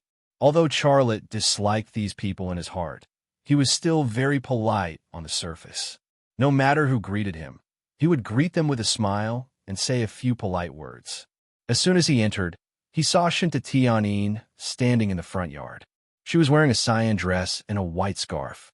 She had a beautiful face and a tall, sexy figure. She was like a stunning beauty who had walked out of a painting. There were not many men in this world who were qualified to pursue this woman, and the only one who succeeded was Charlotte. Tianin. Charlotte greeted him cordially. Shinta Tianin came up and held Charlotte's hand affectionately. Let's go. Follow me to see Dad. He said he would give us a present after we got married. I told him no, but he insisted. If you persuade him, he will definitely listen to you. Charlotte smiled. What's wrong with giving us gifts? Shinta Tianin said, go and see what gifts he has prepared for us. Charlotte nodded and followed Shinta Tianin. Shinta Tianin turned around and said, uncles and aunts, you can all go back. Do what you need to do. Just call us when it's time to eat. Okay. One of Shinta Tianin's aunts agreed. I'll call you when it's time to eat. Shinta Tianin didn't say anything else. He held Charlotte's hand and left. The Shinta family's people quickly dispersed. Shinta Tianin gave them the cold shoulder, but they could only accept it. Who asked them to follow Shinta Yi and his family to overthrow Shinta Tianin? It was already very kind of Shinta Tianin not to drive them out of the Wanxiang group. On the way to the study, Shinta Tianin said to Xia Lei in a low voice, Lei, there's no need to be courteous to these people in the future. You know very well how they treated me and how they treated you back then. If it weren't for you, the Wanxiang group would have been owned by Shinta Yi and his family, and I would have been killed by the killer hired by Shinta Tianfeng. Charlotte said with a smile, I'm just being polite. Don't worry, I know how to get along with them. Shinta Tianin suddenly stopped. What are you doing? Charlotte looked at her curiously. Shinta Tianin pursed her lips and smiled, and said in a small voice, Husband. You. Charlotte was stunned for a moment. This was the first time Shinta Tianin called him husband. Before, when he was in bed with her, she didn't call him husband, but now she did. This address was a little sudden, and he was a little uncomfortable. Shinta Tianyin said, "We're going to get our marriage certificate soon. It's only right and proper for me to call you husband. Well, I'm done. It's your turn." Xiao Lei smiled and greeted her, "Wifey." Shinta Tianyin laughed like silver bells. The two chatted and laughed to the study of the old house. Shinta Run was reading a magazine. "Dad, Charlotte is here," Shinta Tianyin said. Shinta Rin put down the magazine, walked over, and took Charlotte's hand. "Lei, you're here at the right time. You're about to become a legal couple. As a father, I have to give my daughter a dowry.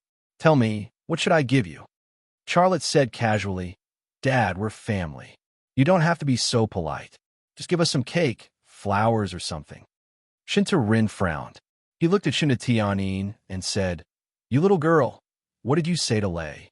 "Dad, I didn't say anything." Shinta Tianyin had an innocent expression. Charlotte said again, "Dad, we really don't need any dowry. We don't lack anything. You still have to buy a dowry. I, Shinta Run, am marrying my daughter. How can I not have a decent dowry? Others will laugh at me." After a pause, Shinta Rin said, "Forget it. It's useless to ask you. I'll just follow my original idea." "Well, that's it. Lei, I'll give you a Boeing 737. Charlotte, a Boeing 737 costs about 300 million yuan. Adding other expenses, it might be close to 400 million yuan. Only a father-in-law like Shenturin would be so extravagant, giving away a plane in one go." However, thinking of Shinta Rin's identity, the former chairman of the Wanxiang Group, one of the richest people in China, how could he marry his daughter off? "Lei, what's with your expression?" Shinta Rin pretended to be unhappy. In fact, his love for Charlotte was no less than that of Shinta Tianyin. If it was someone else marrying his daughter, he would definitely not give such an exaggerated dowry. Charlotte smiled bitterly and said, "Dad, if you give me this dowry, Tianyin and I will be in headlines." Shinta Rin said, "Headlines it is. Don't you often be in the headlines now? Don't try to persuade me anymore. It's settled." "Dad, if you give me such a dowry, how much dowry do I have to give?" Charlotte asked tentatively. "You're the best dowry. Don't talk to me about money, or I'll be unhappy." Shinta Rin said seriously, "You know, I'm not in good health. I'm prone to illness when I'm angry." This was tantamount to blocking Charlotte's way of giving a dowry. Shinta Tianyin said with a smile, Okay, husband, just accept it. Dad has good intentions." "Okay, I don't have any objections." Charlotte was also free and easy. "Isn't that good? You guys talk. I'll go find someone to ask about how to buy a plane." Shinta Rin intentionally left some space for Shinta Tianyin and Charlotte. After Shinta Rin left, Charlotte smiled and said, "Tianyin, you actually agreed, right? But you pretended to come to me to persuade Dad. I can't hide anything from you." Shinta Tianyin got into Charlotte's arms and said, "We are all very busy and often fly all over the world. It's much more convenient to have our own plane. I don't want to waste my time outside of work waiting for flights. I want to spend more time with you." In the face of such a gentle, virtuous, smart wife, and such an explanation, what else could Charlotte say? Their eyes met, and word became superfluous. Their lips overlapped in the blink of an eye, and then their tongues. You entangled me, I entangled you, and it was difficult to separate them. Passion burned like fire, and in the hot, wet kiss, their bodies were also entangled.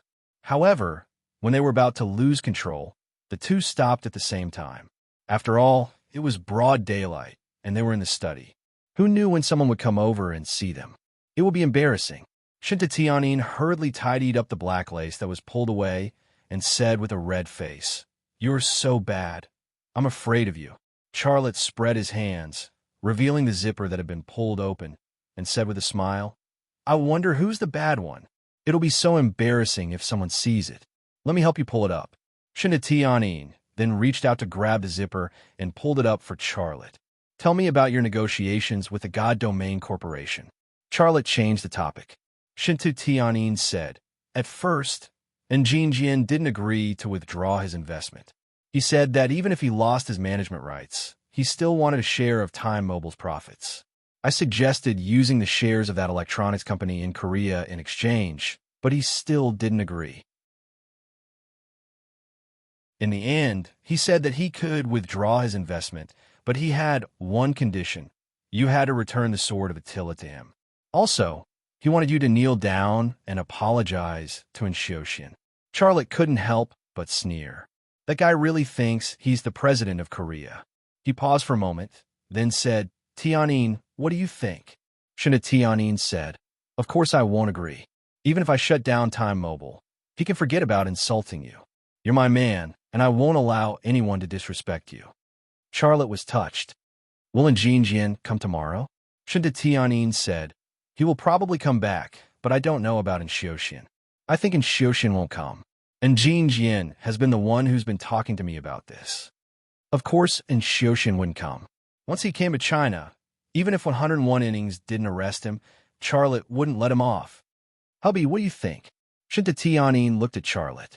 Charlotte thought for a moment and said, Tianyin, you're my wife. I don't want to hide anything from you. I want to tell you that I was the one who stole that sword. Tianyin's reaction was very calm. She was an extremely intelligent woman. When Charlotte went to Korea with her, and Jinjian's sword of Attila was stolen. Later on, Sol was on the hunt for Charlotte. How could she not guess that the sword was stolen by Charlotte? Tianyin's reaction made Charlotte a little uneasy. He said, I stole that sword because the country needs it. You actually know that I'm working for 101 innings. What I want to tell you is that my career needs the help of these people, but at the same time, I have to help them. Otherwise, my career wouldn't have developed so quickly. Gu Qian told me that. Tianyin finally spoke. What I want to say is, although I know all this, you told me yourself. This shows that you not only love me, but also respect me. No matter what you do, I'll support you. If you marry a chicken, follow the chicken, and if you marry a dog, follow the dog. This was Tianyin's declaration before they got their marriage certificate. Charlotte did not say anything. He hugged Tianyin in his arms. With a soft sound, the zipper that had just been pulled up was unzipped again. The touched Charlotte instantly turned into the impulsive Charlotte. He said nervously, Tianyin, you want it? Tianyin bit her cherry lips and nodded. Her face was full of shyness and desire. Charlotte also nodded. He gently carried Tianyin and placed her on the desk. Tianyin supported herself with her hands on the desk and watched nervously and shyly as Charlotte lifted her dress. She liked the look in his eyes at that moment. The way he looked at her thighs was full of love and desire. She wanted to conquer this man, not only his heart, but also his body. Charlotte's hand slowly reached for the black lace. Because of his excitement, his hand trembled slightly. Tianyin, it's time to eat. A woman's voice was heard. Tianyin hurriedly jumped down from the desk. Without waiting for Xia Lei to react, she waved her slender hand and raised it, closing the zipper with a chi sound. This technique.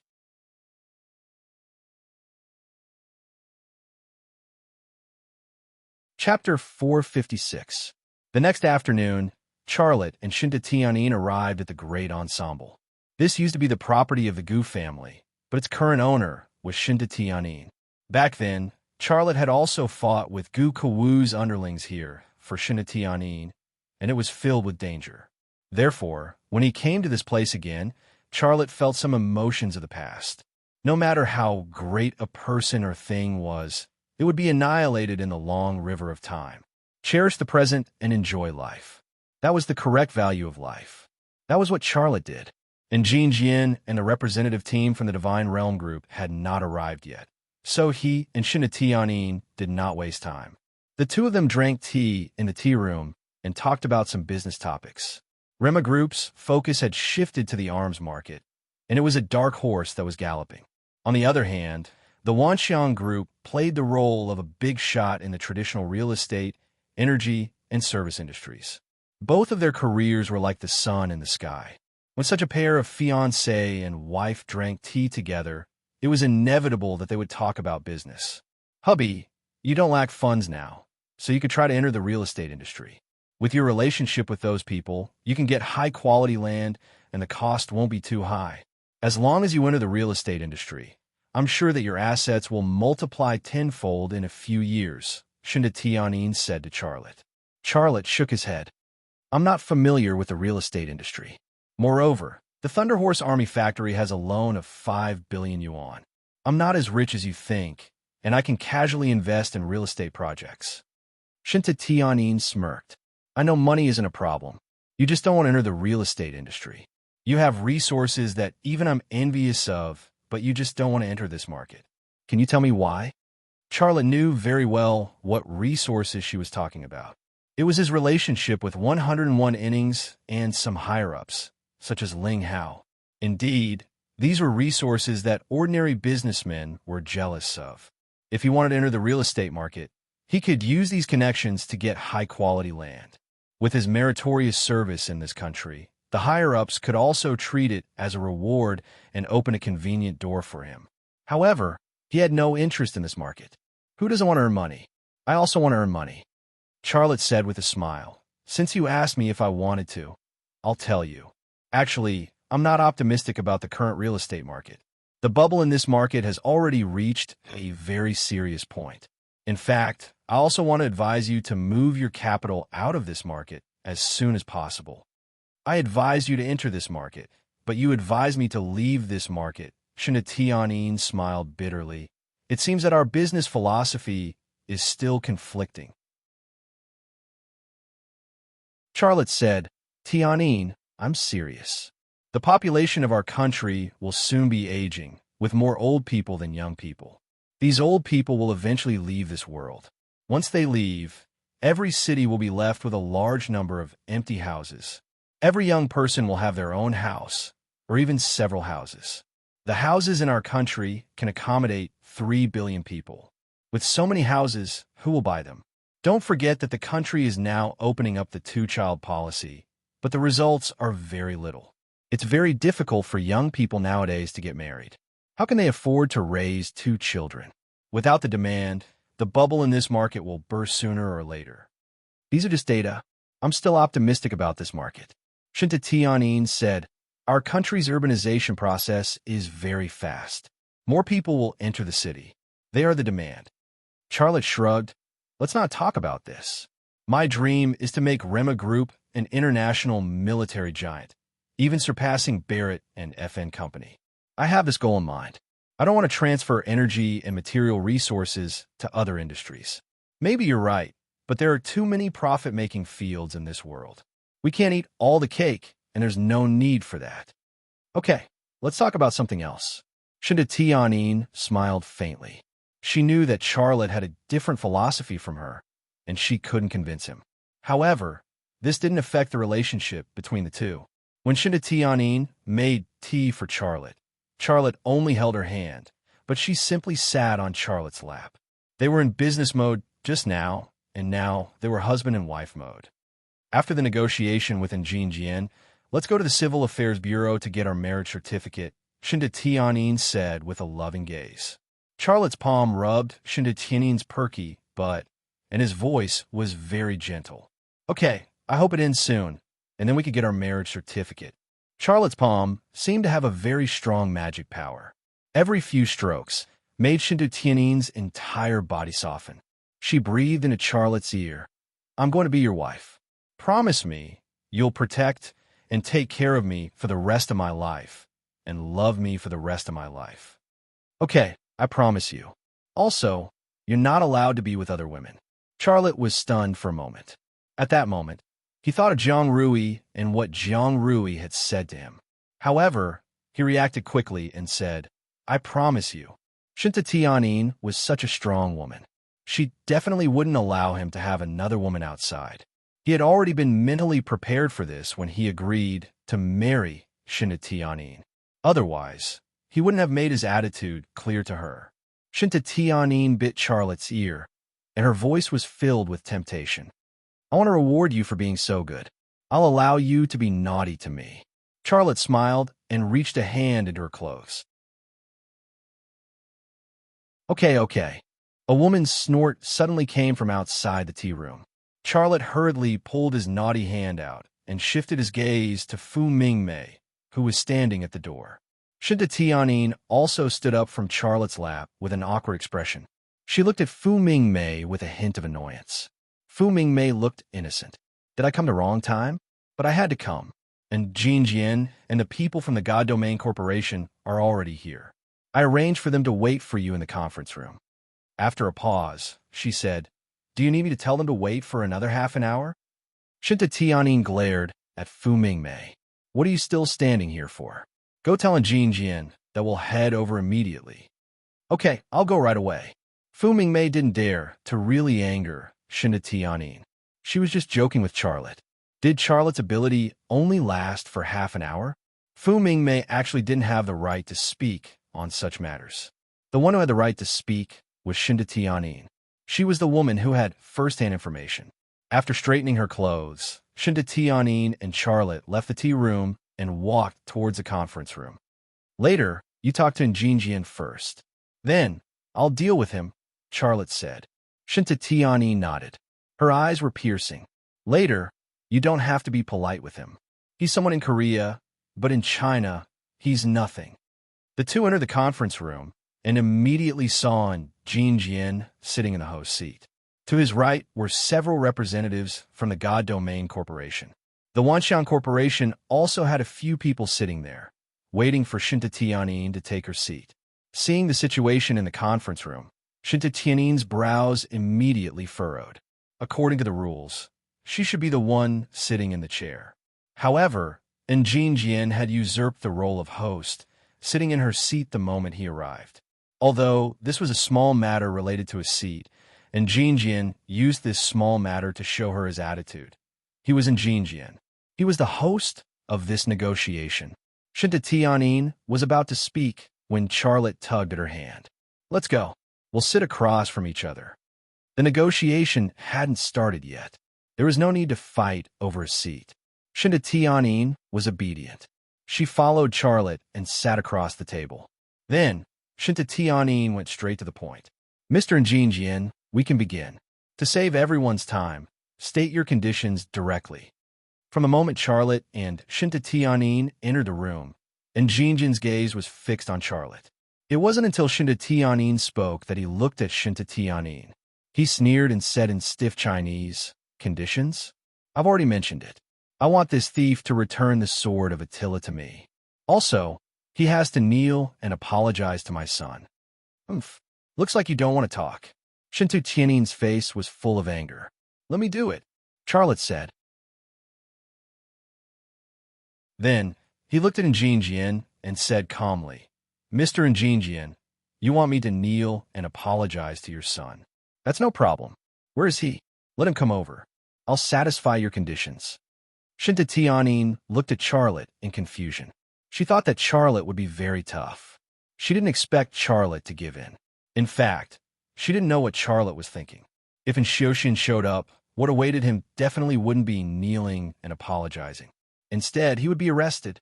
Jin Jian looked at Charlotte and suddenly smiled. Xiaoxian is busy and isn't in China. However, kneeling and apologizing to me is the same. Charlotte smiled. You're the same? I don't understand. Are you his father, or is he your father? Is your wife his wife, or his mother? B** starred. Before Jin Jian could flare up, a representative from the God Domain Corporation suddenly stood up and slammed the conference table. You dare to be disrespectful to our president. Charlotte also suddenly stood up and slammed his palm on the conference table. It was the same slap, but this slap caused the entire conference table to tremble. The teacups on the table jumped up.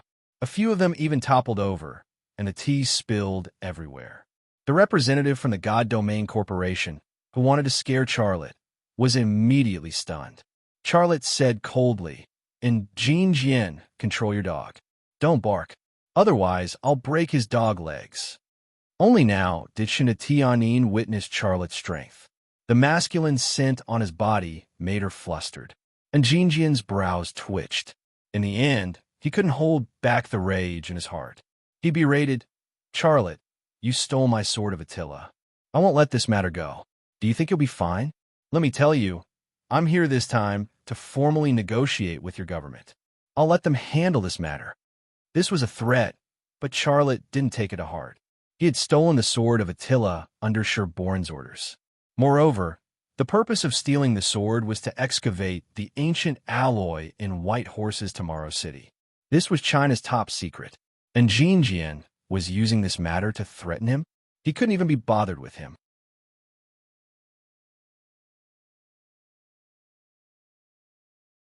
Chapter 457.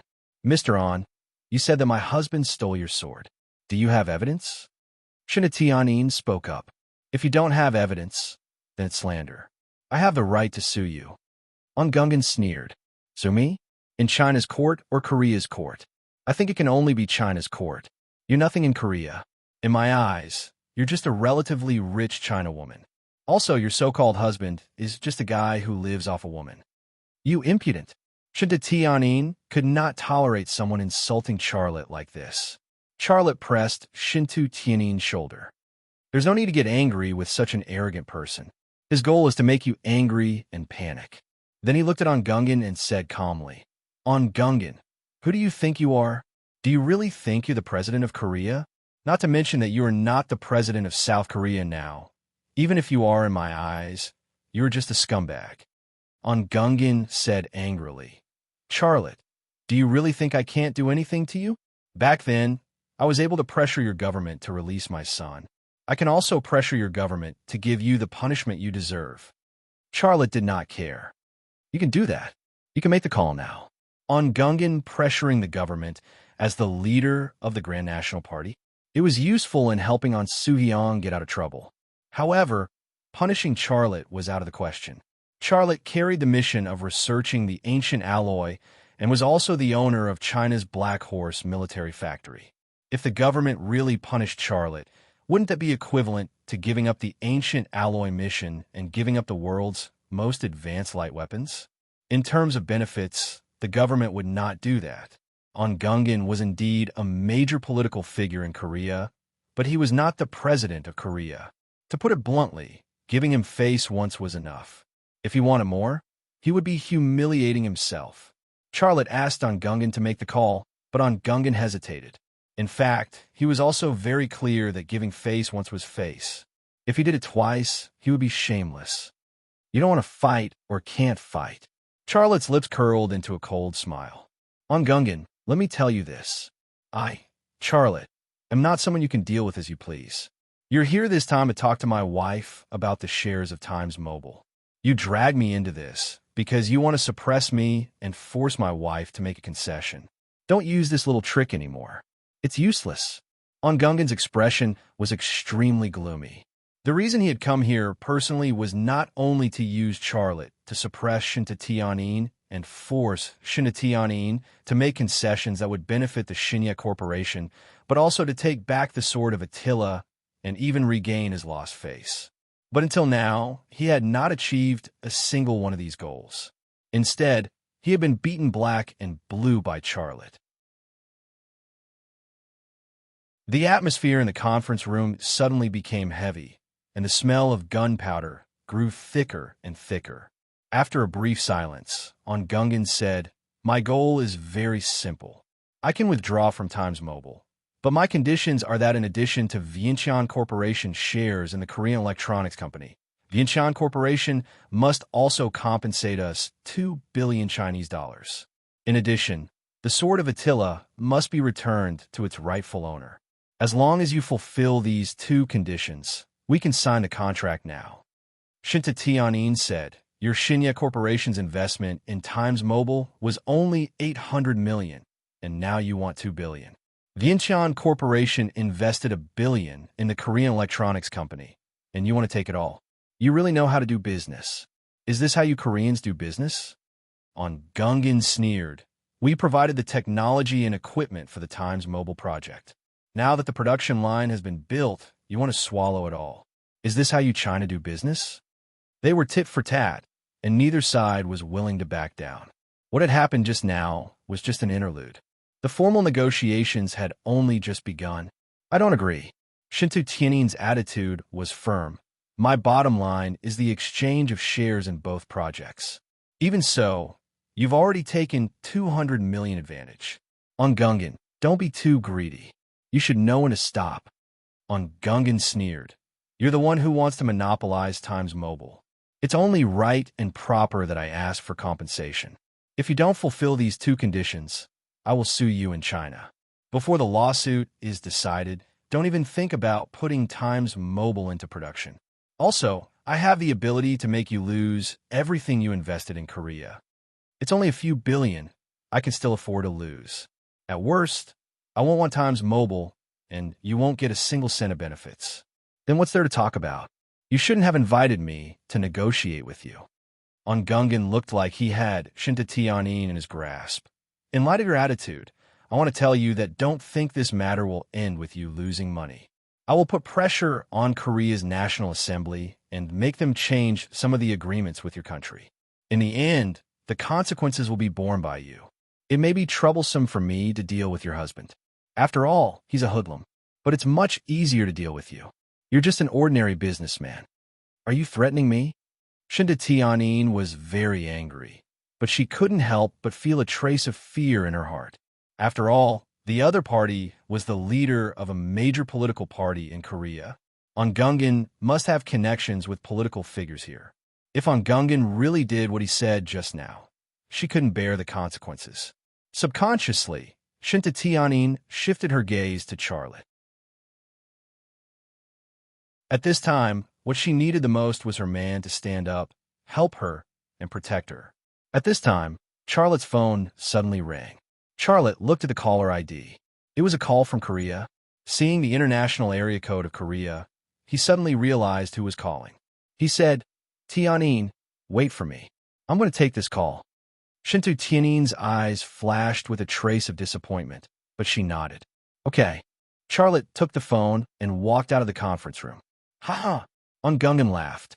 Tianyin, is this the man you chose? I'm guessing it's most likely a woman calling. Oof. Don't talk nonsense. Shinta Tianyin said this, but her gaze shifted to the door. Unfortunately, she couldn't see Charlotte. I don't know what my family's Sohyun can't compare to this kid. He's a thief, a hoodlum. You'll regret it. Really, you won't be able to find peace with him.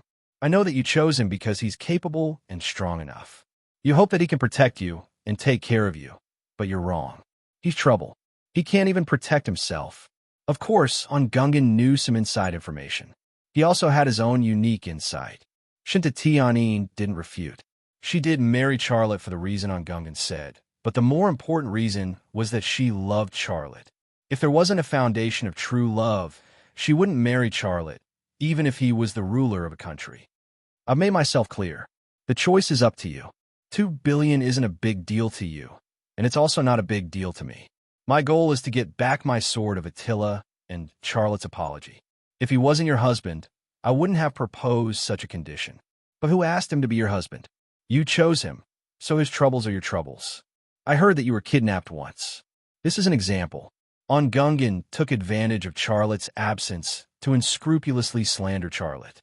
He wanted to shake Shinta Tianyin's determination to marry Charlotte. It's no use saying all this. I love him.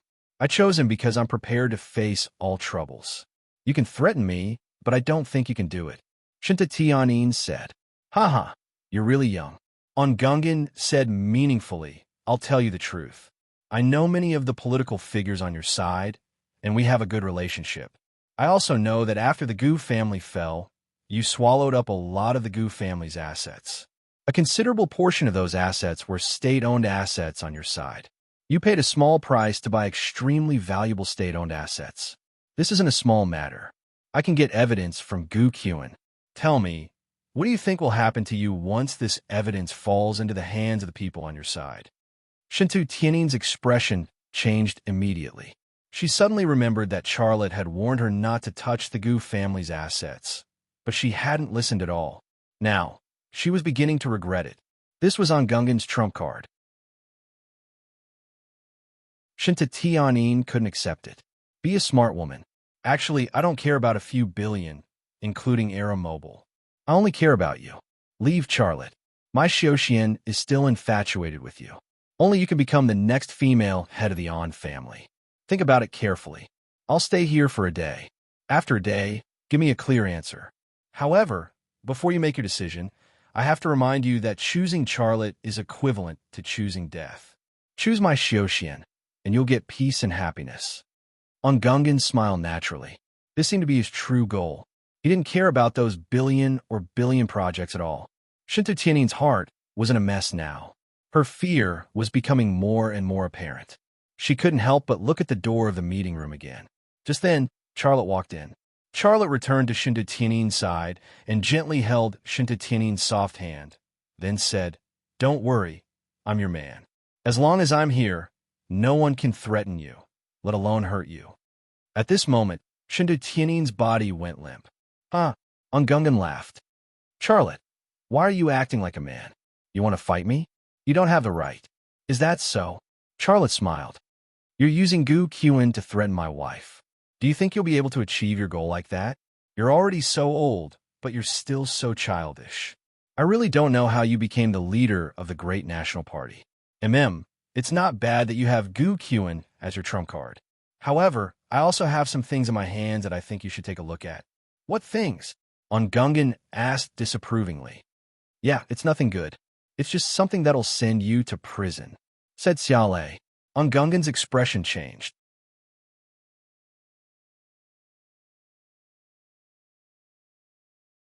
Chapter 458. As the leader of Korea's great national party, and Jinjin's background couldn't be clean. The God Domain Corporation's rapid rise was not due to its down-to-earth development. Its capital accumulation was also a dark history. And Jinjian was both the leader of Korea's great national party and the chairman of the God Domain Corporation. With these two identities, the blood flowing in his veins could not be clean. Rather, it was the blood of evil. If they obtained evidence of Jinjian's crimes, it would be tantamount to burying Jinjian's dream of running for the presidency of Korea. He might even land him in jail and shake the God Domain Corporation's foundation. Charlotte's words put pressure on Jinjian. However, he was someone who had experienced great storms before. He quickly calmed down and chuckled. "Charlotte, you are indeed a very smart person. However, who are you trying to scare? You said you have something that can land me in jail. Take it out and let me see." Charlotte lowered his head and scrolled through his phone. "You don't have it?" And Jinjian suddenly slammed his hand on the table. "Shinta Tiannin, my patience is limited. Now, I'm not going to give you another day. You have to give me an answer now. Either get this kid to scram, or you're finished." Shinta Tiannin suddenly wanted to speak. However, Charlotte suddenly slid the phone in his hand across the table. Charlotte's phone slid across the table to Jinjian's face. On the screen was a photo. In the photo, Jinjian was still very young. He had long, black hair and wore a checkered shirt. An old man was hugging his leg, looking like he was begging for mercy. Beside him, a group of people were demolishing a house. This photo was probably taken in the 70s or 80s. During that era, Seoul was rapidly expanding to its surrounding areas. Underworld figures, politicians, and businessmen colluded with each other to seize the land and ancestral homes of ordinary Koreans to rake in wealth. The Celestial Domain Corporation had been developed since then. Before that, it had merely been a small factory. Seeing this photo, Jinjian's expression darkened once more. His arrogance was immediately extinguished. The reason was simple. Even he didn't know who took this photo, why it existed, or why it fell into Charlotte's hands. Charlotte indifferently said, "Jinjian, you say I'm a thief, but what are you? You are a robber. You would even rob an old man's house. How can someone like you be the president of South Korea? If this photo appears in the Korean media, I wonder how many Koreans will vote for you." And Jinjian suppressed the anger in his heart. "How did you get this photo? You want to know?" And Jinjian nodded. Charlotte smiled. "But I don't want to tell you. What I want to tell you is that it's not just this photo. Also, take another look. After that, you can decide how you want to talk to me." And Jinjian picked up Charlotte's phone and swiped the screen. Another photo appeared in front of him. The person in the photo was no longer young. He looked to be in his 40s. The location was in a KTV private room.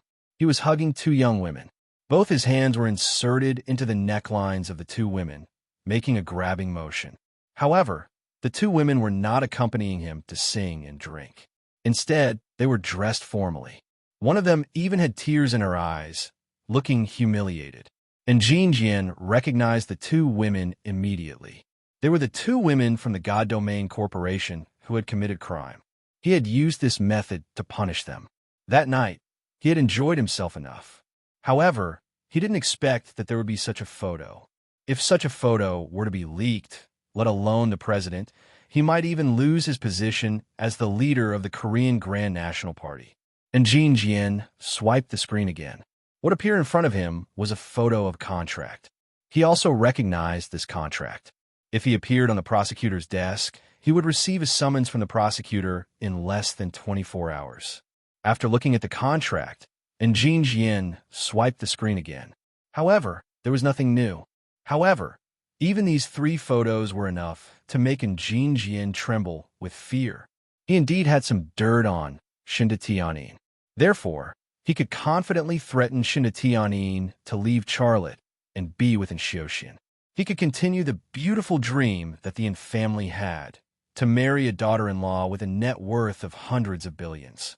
He could even bear children for Njia. In the end, even the Wanxiang Corporation would belong to the Yin family. Moreover, he could use Shinta Tianyin as a stepping stone to enter the China market. In the end, he could surpass Korea's Hyundai Corporation and Samsung Corporation. This beautiful dream still existed 2 minutes ago. However, it was now so shattered that he couldn't even hold it up anymore.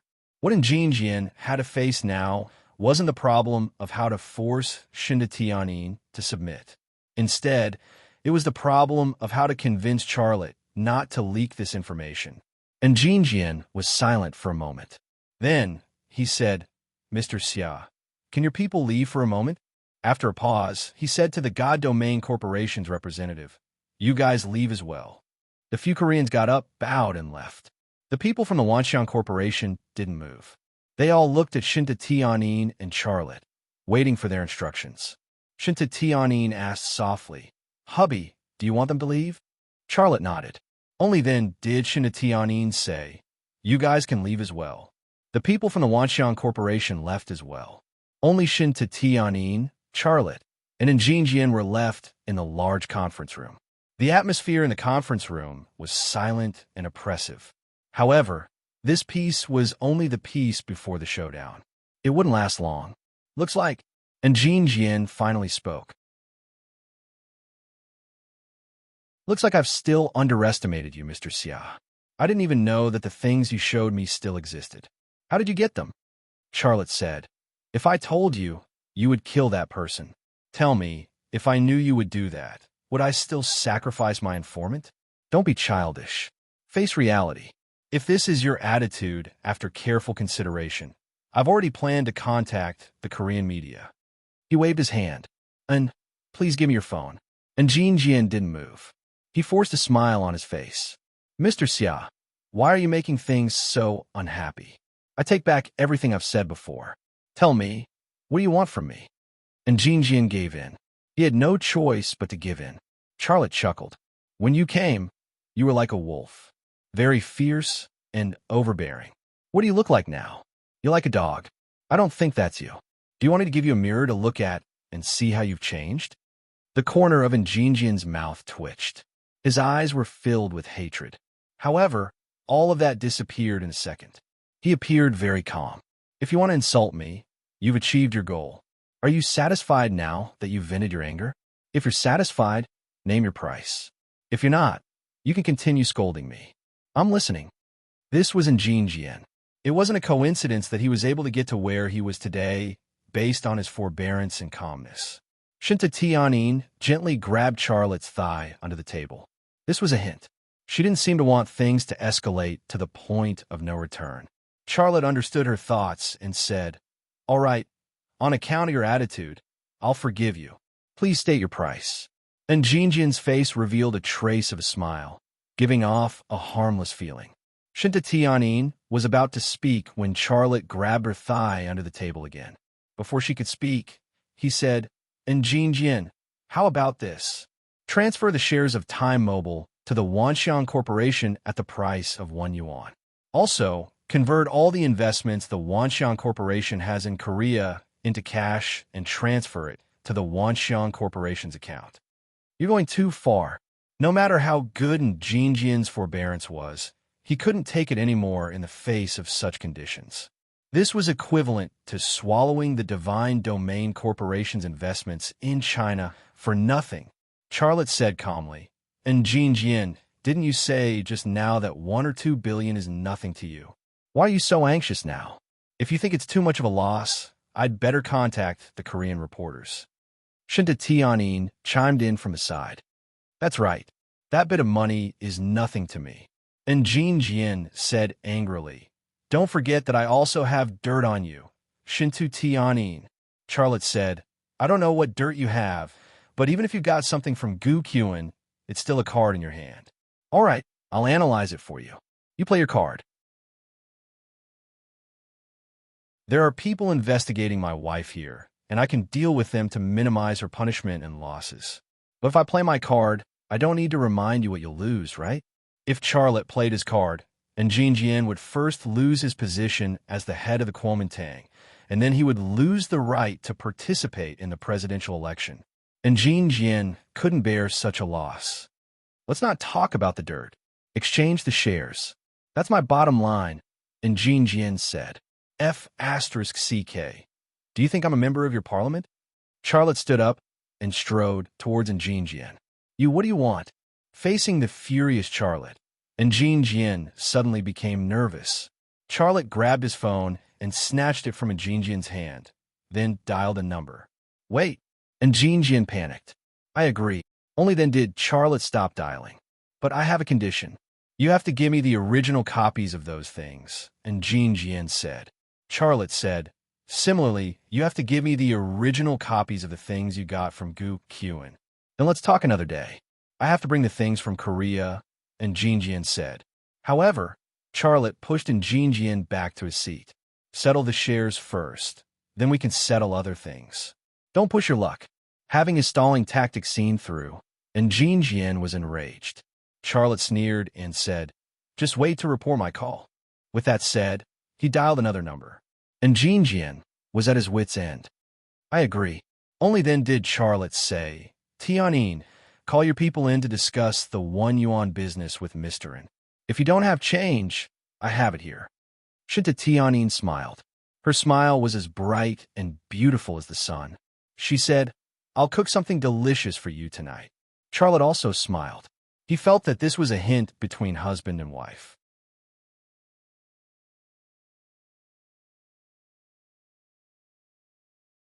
Chapter 459. The God Domain Corporation's motorcade left the Hall of Heroes at a moderate speed, and Jinjian poked his head out of the car window. In his line of sight, Charlotte and Shinta Tianyin were snuggling together like a perfect couple. Before coming here, he had believed that if he personally made a move and threatened Shinta Tianyin, she would compromise and become his woman. But now, this hope had been completely shattered. He knew very well that his son and Xiaoxian would never have the chance to get close to Shinta Tianyin again. However, the shattering of this hope wasn't the worst thing for Jinjian. The worst thing was that Charlotte had something on him. He couldn't figure out how Charlotte had gotten hold of those things. Right now, "I can only be at ease if you die," and Jinjian muttered in his heart as he retracted his gaze. The motorcade disappeared from his line of sight. Shinta Tianyin suddenly moved in front of Charlotte. She hooked her arms around his neck and pressed her body tightly against his. There was a bright and beautiful smile on her face. "Hubby, did you know? The way you reprimanded Jinjian was so sexy. You're really the best blessing that the heavens have bestowed upon me." Her softness pressed against Charlotte's entire body, and a smile appeared on his face. "You're also the best blessing that the heavens have bestowed upon me. I just realized how deep my love for you is. Now, I can't leave you for even a moment." Shinta Tianyin kissed Charlotte's lips. The touching words of love and the sweet kiss made Charlotte feel satisfied and blissful. Nearby, Fu Mingmei watched passionately as Shinta Tianyin and Charlotte kissed passionately. She was secretly envious. After so many twists and turns, we're finally together. I suddenly feel like falling in love. Yeah, I'll start wearing dresses tomorrow. Shinta Tianyin and Charlotte finally separated. Charlotte also had a puddle in his pants. He was a little embarrassed, but he couldn't cover it with his hands. Shinta Tianyin covered her small mouth and giggled. Her two vast eyes stared fixedly at that place. She didn't feel that Charlotte was rude to her at all. Instead, she felt that she was charming, which made her happy. Let's go to the Civil Affairs Bureau. Shinta Tianyin said that Fu Mingmei was right behind them. She didn't want Fu Mingmei to see her husband's embarrassment. Yes, let's go to the Civil Affairs Bureau. Charlotte agreed immediately. The two walked to the parking lot arm in arm. Fu Mingmei caught up with them and asked, "Where are you going?" Shinta Tianyin turned around and smiled. "Let's go to the Civil Affairs Bureau to get her marriage certificate." Fu Mingmei looked at the watch on her wrist and said, "It's almost 5 o'clock now. If I don't wait for you to go to the Civil Affairs Bureau, they will get off work. I'm afraid I can't make it today, right?" Charlotte also looked at his watch and frowned slightly. "Really, it's almost 5 o'clock. I'm afraid it's too late. Why don't we do it tomorrow?" "No, let's do it today." Shinta Tianyin took out her mobile phone and said with a smile, "I'll call Mayor Hu Ho now and ask him to give us the green light and let the people from the Civil Affairs Bureau work overtime." Charlotte was stunned for a moment and then laughed again. Fu Mingmei giggled and said, "Sister Tianyin, do you want to get married so badly? Aren't you in too much of a hurry? Brother-in-law Xia will laugh at you." Shinta Tianyin glared at Fu Mingmei and said, "You're making fun of me, aren't you? Do I have to deduct your salary?" "No, I'll go get the car. I'll drive you there." Fu Mingmei didn't dare to say another word and trotted to get the car. The silver Rolls-Royce Phantom drove out of the ensemble of heroes. The asphalt road was covered with the afterglow of the setting sun and the shadows of the leaves. At this moment, it was a road to love. The afterglow of the setting sun and the mottled shadows were like flower petals scattered by a flower girl, full of romance. In the car, Shinta Tianyin leaned into Charlotte's arms, looking very happy. "All right, hubby, can I ask you a question?" Xiaolei stroked her hair, his voice gentle. "Why can't I? What do you want to ask me?" "Those things that made in Jinjian submit. How did you get them?" Shinta Tianyin looked at Charlotte from the corner of her eye. Charlotte thought for a moment and said, "I'm the consultant of 101 innings, so I naturally have my channels to get those things. However, due to the confidentiality rules of 101 innings, I can't give you a detailed explanation. Can you understand?" "Of course I understand you. I'm just asking casually," Shinta Tianyin said. "Don't tell anyone about this," Charlotte said. "I still have to use those things to exchange for the things in Jinjian used to threaten you." "Okay." Shinta Tianyin looked very docile. "I really regret not listening to your advice back then, Guqian. She's like a poisonous snake. I really can't believe that she would actually do this and even join forces with Jinjian to deal with me. Be careful in the future. Bring more bodyguards when you go out, and try not to go to public places," Charlotte reminded him. "Okay," Shinta Tianyin said. "Forget it. Let's not talk about these things. Today is our wedding day. Don't be unhappy because of these things." Charlotte smiled. At this moment, he thought of his father, Xia Changhe. The call he received at the Great Ensemble was from Yelena. The things that were used to subdue in Jinjian were also sent by Yelena. Although his father, Xia Changhe, didn't show up, he knew that it was a gift from his father. In fact, only people like his father, Xia Changhe, could get those things. And his father, Xia Changhe, went to Korea with the purpose of dealing with Jinjian. In such a situation, how could he tell Shinta Tianyin the truth? As long as it was about his father, Xia Changhe, he could only bury it in his heart. He couldn't even tell his sister, Xia Shui. Will father deal with Jinjian and in Xiuxian like this? I'm really worried for him, but I can't fight with him. Charlotte quietly pondered about this matter in his heart. "Io, do you two have to be so lovey-dovey? Do you want me, a single dog, to do this?" Fu Mingmei, who was driving, said and interrupted Charlotte's thoughts. Shinta Tianyin climbed out of Charlotte's arms and slapped the back of Fu Mingmei's head. He said fiercely, "Drive your car." Hee. Fu Mingmei was still dishonest. "Brother-in-law Xia, do you have a younger brother? It's best if it's a twin brother. Introduce him to me. I also want to fall in love." Charlotte, Shinta Tianyin didn't say anything else and slapped her again. The staff of Haiju Civil Affairs Bureau really worked overtime. They were waiting for Shinta Tianyin and Charlotte to go and apply for the certificate. Under normal circumstances, if an ordinary person went to apply for a certificate, they would have to go through all the procedures and stamp here and there. However, Shinta Tianyin and Charlotte weren't ordinary people. The same thing could be solved with a phone call. Not only that, the staff of the Civil Affairs Bureau were also very enthusiastic. They were afraid that they would slow down Shinta Tianyin and Charlotte. When Shinta Tianyin and Charlotte went over, they had everything ready. They were just waiting for Charlotte and Shinta Tianyin to take a photo and then sign it. Smile, okay, that's it, okay. The staff of the Civil Affairs Bureau took a wedding photo for Charlotte and Shinta Tianyin. The director of the Civil Affairs Bureau then said, Miss Tianyin, Mr. Xia, it will take some time to develop the photo. Please come to my office and take a seat. Once the photo is out, you can get your certificate. And okay, thank you. Shinta Tianyin was very polite. You're welcome. Please follow me. The director of the Civil Affairs Bureau was even more polite. At this time, Charlotte's cell phone suddenly rang. He glanced at the caller ID and said, Sorry, I have to take a call. After that, he walked out of the photo room. Shinta Tianyin wanted to follow him, but she hesitated and gave up. She was a very smart woman.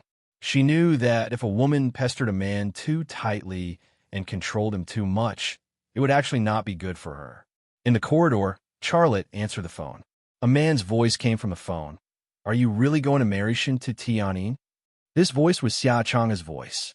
Charlotte suppressed the excitement in his heart and said, Dad, why do you ask? I want to tell you about this for a long time. I also want you to attend my wedding, but I can't get in touch with you. Every time, it was Xia Chang'e who took the initiative to contact him, but he didn't know how to contact Xia Chang'e. You're going to get married. As a father, I should be happy. Xia Chang'e said, but I want to give you a piece of advice. Dad, what do you want to say? Charlotte was confused. Xia Chang'e said, In the past, when you and I were in love, I thought I could grow old with her, but your mother. Forget it. I'll just say it briefly. You're facing the CIA, the FA Free Agents Organization. They won't let you go. I know their style very well, and I know their ability very well. Also, you won't be at peace in China. Shenzhou Industrial Group and Hanwoo Weapons Company won't let you go.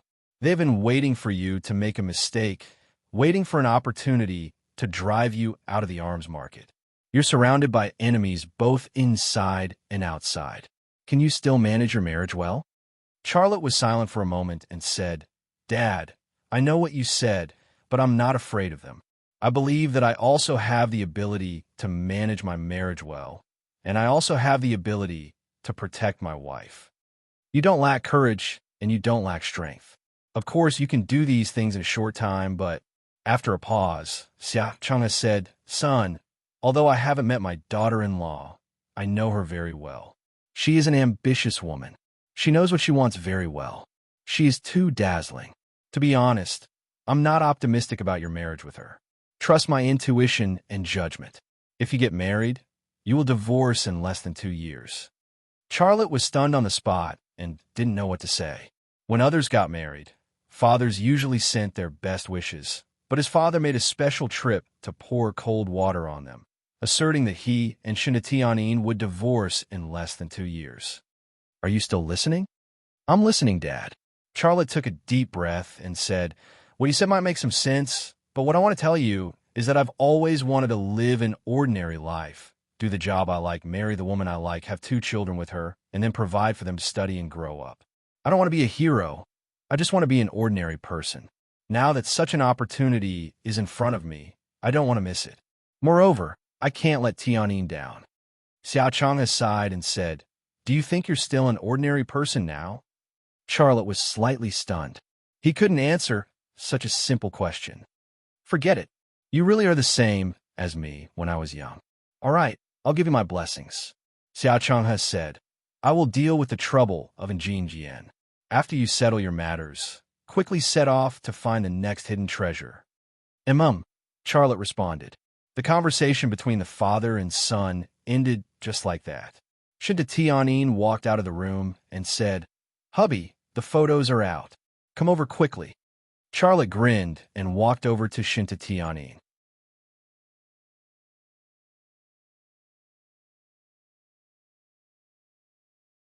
Chapter 460. The Shinta mansion was decorated with lanterns and banners. It was a joyous occasion. Although Charlotte and Shinta Tianyin had not held their wedding ceremony, they would be considered a real couple after they obtained their marriage certificate. The Shinta family definitely had to celebrate such an event. The whole family ate together, and it was very lively. After dinner, Charlotte and Shinta Tianyin returned to their room. This room was specially decorated by Shinta Run. All the appliances inside were brand new. The bed was covered with red bedding, and even the blanket was red. What was even more exaggerated was that Shinta Run had even gotten someone to light a pair of red wedding candles. As soon as he entered, Shinta Tianyin couldn't help but burst into laughter. Charlotte could not help but laugh. What is Dad doing? He made the room so red. Shinta Tianyin smiled and said, "Dad's views are different from us young people. In his era, it was all like this when people got married. He did this for the sake of celebrating." Charlotte lay on the bed and relaxed his body. As long as he is happy. Shinta Tianyin walked over and gently pressed on Charlotte's body. "In the future, I will be your wife. You have to treat me well. You're not allowed to bully me." Charlotte reached out his hand and slapped Shinta Tianyin's perky buttocks. A crisp sound rang out, and a soft ripple appeared at the place where the plump buttocks were. Shinta Tianyin bit her cherry lips, and her eyes were filled with resentment. "I just married you, and you are already bullying me. It looks like I won't have any sunlight in the future."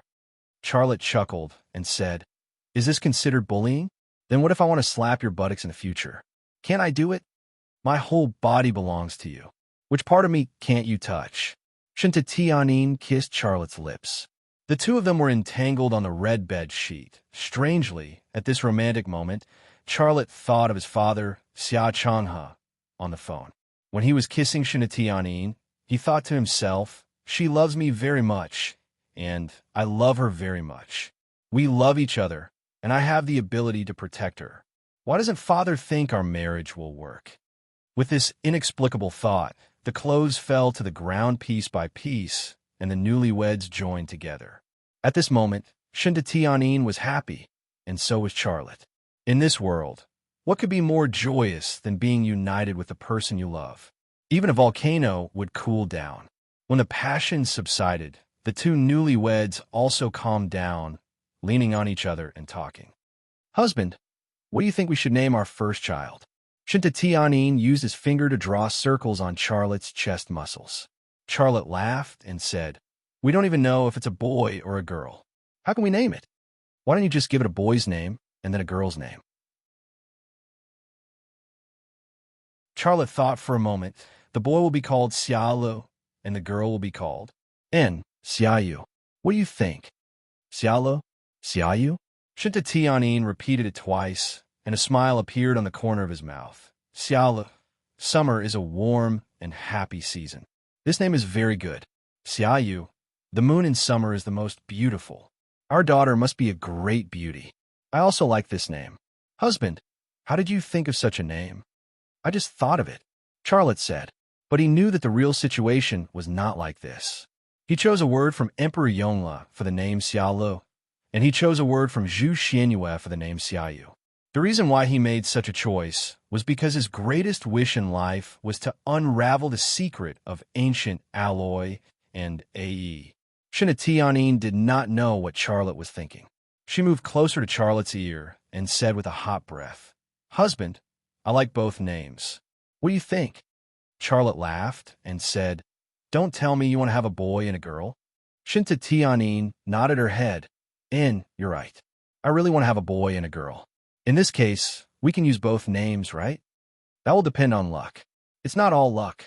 I asked my doctor, and she said that as long as the interval is within a quarter of an hour, the chances of getting pregnant with twins will be much higher." Shinta Tianyin smiled and said, "Husband, what do you think we should do?" Charlotte, outside, Shinta Tianyin had the image of a noble and cold queen. No one dared to get close to her. But at home, She was as passionate as fire, charming and lovely, and could even melt steel. With such a lovely wife, Charlotte suddenly felt that the most important thing for him to evolve was not his eyes or his brain, but his kidneys. At the same time, Seoul, South Korea, a mansion. Damn it! And Jean Jian smashed the cup of tea that a servant handed him onto the ground. His anger hadn't dissipated yet, and he stomped on the broken pieces of porcelain, shattering them into pieces. The servant kept quiet out of fear. She wanted to clean up the mess on the floor, but she was afraid that Jean Jian would vent his anger on her. She stood there, not daring to move or leave. And Xiaoxian glared at the servant. "What are you still standing here for? Get out." The servant hurriedly retreated as if she had been pardoned. "Dad, what's the outcome of the negotiations?" From Jean Jian's reaction, and Xiaoxian had already guessed the outcome, but she didn't dare to confirm it. And Jean Jian snorted. "Charlotte and Shinda Tianyin are too much. The two of them colluded to scam us. Their condition is to buy back our shares in Time Phone for $1, but we want to buy back Wanxiang Group's investment in South Korea at market price. Are Charlotte and that be *TCH crazy for money?" And Xiaoxian was so angry that she laughed. Who would agree to something like that? They must be dreaming. "No, I've already signed it," and Jean Jian said. "Ah." And Xiaoxian was stunned. And Jean Jian said, "Not only did I sign it, but I've also paid the money. This is the coin I got. I'll keep it until Charlotte and Shinta Tianyin die." He took out a $1 coin. Charlotte had given him that coin after he and Shinda Tianyin signed it. And Jean Jian held the coin tightly. He imagined that the coin was Charlotte's heart, and then he crushed it. "Dad, didn't you use the things that Gu Qian gave us to threaten Shinda Tianyin?" And Xiaoxian came back to her senses. "It's useless. That's impossible." And Jean Jian said agitatedly, "I know Shinda Tianyin very well. As long as we use those things to blackmail her, there's no way she won't compromise when the Wanxiang Group is threatened. You know Shinda Tianyin, but do you know Charlotte? Shinda Tianyin is Charlotte's wife now. With Charlotte helping her, we can't deal with Shinda Tianyin at all." And Jean Jian's face was full of anger. "I now understand why Shinda Tianyin is so anxious to marry Charlotte. She has her eyes on that kid's ability. That kid is too scary. What did Charlotte do? He found something that can't see the light of day. Once it's leaked, I'll be forced to resign as the leader of the Grand National Party. I won't be able to participate in the presidential election. Moreover, he also has evidence of some of our God Domain Corporation's shady businesses. Tell me, he has a card. How can I not sign it? How is that possible? I don't know what's going on either. Someone must be helping him, and it's a very powerful person." And Xiaoxian wanted to guess that person's identity, but she couldn't. At this moment, the lights in the living room suddenly went out, plunging the room into darkness. "Why is there a power outage?" And Jean Jian felt inexplicably nervous. "Get down." A cold voice suddenly came from a dark corner. However, before Xiaoxian and Jean Jian could react, the person who had warned them pushed Jean Jian and Xiaoxian onto the ground. Crash! The floor-to-ceiling windows in the living room suddenly shattered, and a bullet struck the sofa behind Jean Jian. The sofa trembled a little, and the white down flew out from the torn leather, fluttering in the air. In the darkness, the person who saved Xiaoxian and Jean Jian kicked the coffee table over and used it as a shield. Pooh! Pooh! Pooh! Another few bullets flew over, all of them hitting the coffee table. One of the bullets even pierced through the coffee table and grazed Xiaoxian's scalp before hitting the floor. The person who saved Xiaoxian and Jean Jian pulled out his gun and fired in the direction the bullets came from. His wrist was extremely stable. After firing several shots, the direction of the muzzle remained stable. Bang! A gunshot rang out from outside the living room, and Xiaoxian trembled in fear. "Hoffman, is it a killer? A killer. A killer is here? Don't be nervous. It's a hyena shooting." Hoffman let go of Xiaoxian and Jean Jian. The hyena he was referring to was the professional assassin Xiaoxian had hired from an international assassin organization after she left China. No one knew the real name of the hyena, but in the world of assassins, a hyena was an insurmountable mountain, a king that could not be provoked. Hyenas were a type of dog unique to Madagascar. Although they were dogs, they were more ferocious than wolves. Even lions and tigers would avoid them when they saw them. Upon hearing that it was a hyena shooting, and Xiaoxian finally relaxed a little. Hoffman, is the person you hired reliable? And Jean Jian asked. Hoffman said, Mr. N, you can rest assured. In the world of assassins, he is the king. As long as you become his target, no one will survive. And Jean Jian laughed coldly. Fine, then let him kill Charlotte. Hoffman said, Charlotte is already his target. The lights in the living room suddenly lit up, and a man holding a sniper rifle walked into the living room. This man was a mix of black and white. He had the strong facial features of a Caucasian, but his skin was more black. He was in his early 30s, had a tall and sturdy figure, and his eyes were cold. His appearance seemed to lower the temperature of the living room by several degrees. This was a baleful aura, like the aura of hell. He was a hyena, the king of the world of assassins. Two people, a man and a woman. The hyena spoke in English. They have already escaped. Escaped? And Xiaoxian frowned. The hyena said calmly, the opponent is very cunning. They have discovered me. This is not an ordinary opponent. If you want their lives, you will have to pay a new fee. And Xiaoxian's throat seemed to be stuffed with something, and she could not speak. Did you see their faces? No. The hyena was a man of few words, treasuring them like gold. The person who came to kill me must have something to do with Charlotte. Go to China immediately and get rid of him. And Jean Jian had his own guesses. The hyena did not speak, only nodding slightly.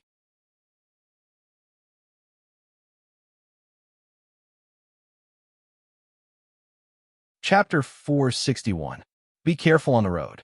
At the boarding gate, Charlotte held Shintu Tianin's hand. Remember my words. Bring more bodyguards with you when you go out. Try to avoid being in public. Also, call me immediately if something is wrong. Although I'm not by your side, I can ask Long Bing to help you. Okay. Shintu Tianin smiled and said, You're like my father. You told me that at home. I'll remember it. Charlotte smiled. I'll return to the capital after I'm done with my business. Shintu Tianin hugged Charlotte's neck and gave him a kiss. I'll wait for you in the capital. Okay. Fu Mingmei coughed. Don't you see that there are many people around taking pictures with their phones? Be careful. Shintu Tianin was the richest woman in China, so the public paid a lot of attention to her. Charlotte became famous at the Moscow International Light Weapons Exhibition and became a hero in the hearts of hundreds of millions of Chinese people, so the public paid a lot of attention to him. They were kissing at the airport, so it was inevitable that they would be photographed. Shintu Tianin didn't care. She smiled and said, If they want to take pictures, then let them. I'm kissing my husband. Who can interfere? After getting married, Shintu Tianin seemed to have changed into a different person. She was more feminine than before. Charlotte also smiled. Yes, I'm kissing my wife, not with other women. Who can interfere? You want to kiss other women? Shintu Tianin pretended to be angry and slapped Charlotte's butt. Of course, this scene didn't escape the camera phones and was captured. It was believed that the photos and videos of Shintu Tianin slapping Charlotte's, but would soon be posted on the internet and be discussed by the netizens. At first, Charlotte was able to keep his composure, but now he couldn't. He said awkwardly, Well, you guys can go in. I should go too. Yes, return to the capital as soon as you're done. Shintu Tianin was reluctant to let Charlotte leave. Charlotte nodded and turned to leave. Fu Mingmei hugged Shintu Tianin's waist as they entered the ticket gate. Subsequently, Pu Taiji, Jin Zhenhuan, Pu Canlai, and Jin Dahu also entered the entrance. With these 4 bodyguards from Yinbian protecting Shintu Tianin, Charlotte was relieved. Walking out of the airport, Haizhu City was brightly lit. The night sky was clear and full of stars. Charlotte drove home. After sending off Shintu Tianin, he felt that something was missing in his heart. It felt a little empty. After registering the marriage certificate with Shintu Tianin and becoming her legal husband, there was another layer of familial affection in their love. How could he not be worried? The reason why Charlotte did not return to the capital with Shinatianin was actually not to deal with Lima Manufacturing Company's affairs. With Guan Lingshan in charge of Lima Manufacturing Company, he was not worried. He stayed to wait for Yelena and his father, Xia Changhe. Although he did not set a time and place with Yelena and his father, Xia Changhe, he believed that either Yelena or his father, Xia Changhe, would definitely appear and give him what he needed, On Gungan's weakness. Only with On Gungan's weakness could he exchange it with On Gungan for Shindu Tianin's weakness that Gu Qian gave On Gungan. His wife's trouble was also his husband's trouble. He had to solve it. Back in the neighborhood, Charlotte glanced at Jiang Rui's house. There was no light on in her house. He did not know if Jiang Rui was asleep or working overtime at the police station. Charlotte had the thought of knocking on the door, but he quickly dismissed it. He thought to himself, I'm already Tianin's husband. It's not appropriate for me to knock on Rui's door at night. Although he really wanted to talk to Jiang Rui, he gave up in the end. The house was cold and quiet.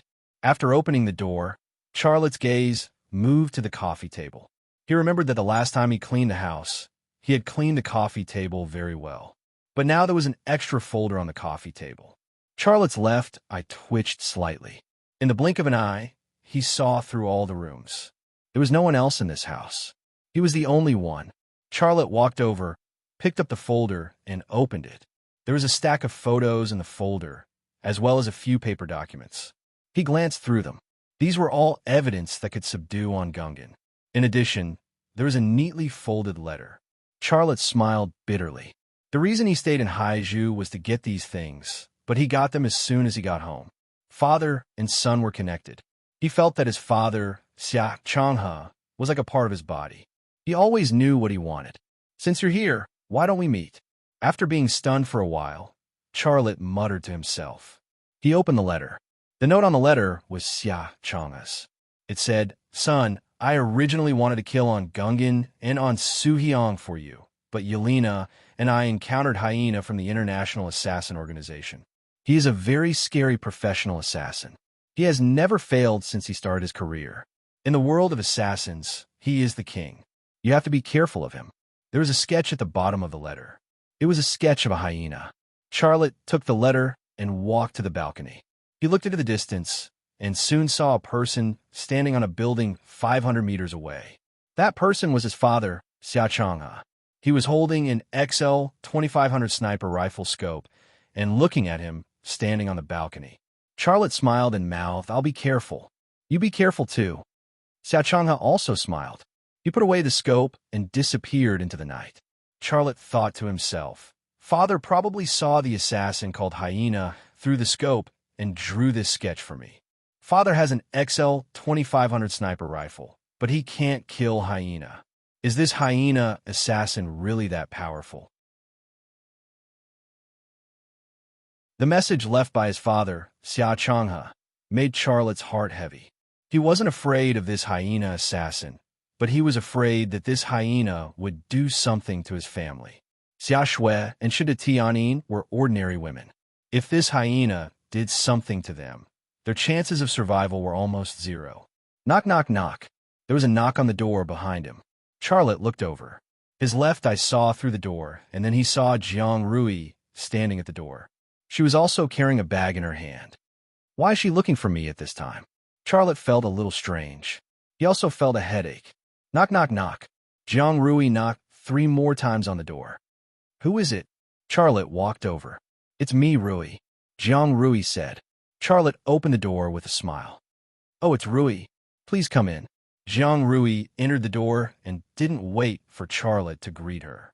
She went straight to the sofa and sat down. Then she put the bag in her hand on the coffee table. I'll make you a cup of tea, Charlotte said. He didn't know why he was a little nervous. Jiang Rui said, No, you don't have hot water in your house. What tea are you going to make for me? Charlotte shrugged awkwardly and sat across from Jiang Rui. Rui, why are you looking for me? Jiang Rui looked resentful. You're married. Can't we even be friends? What are you talking about?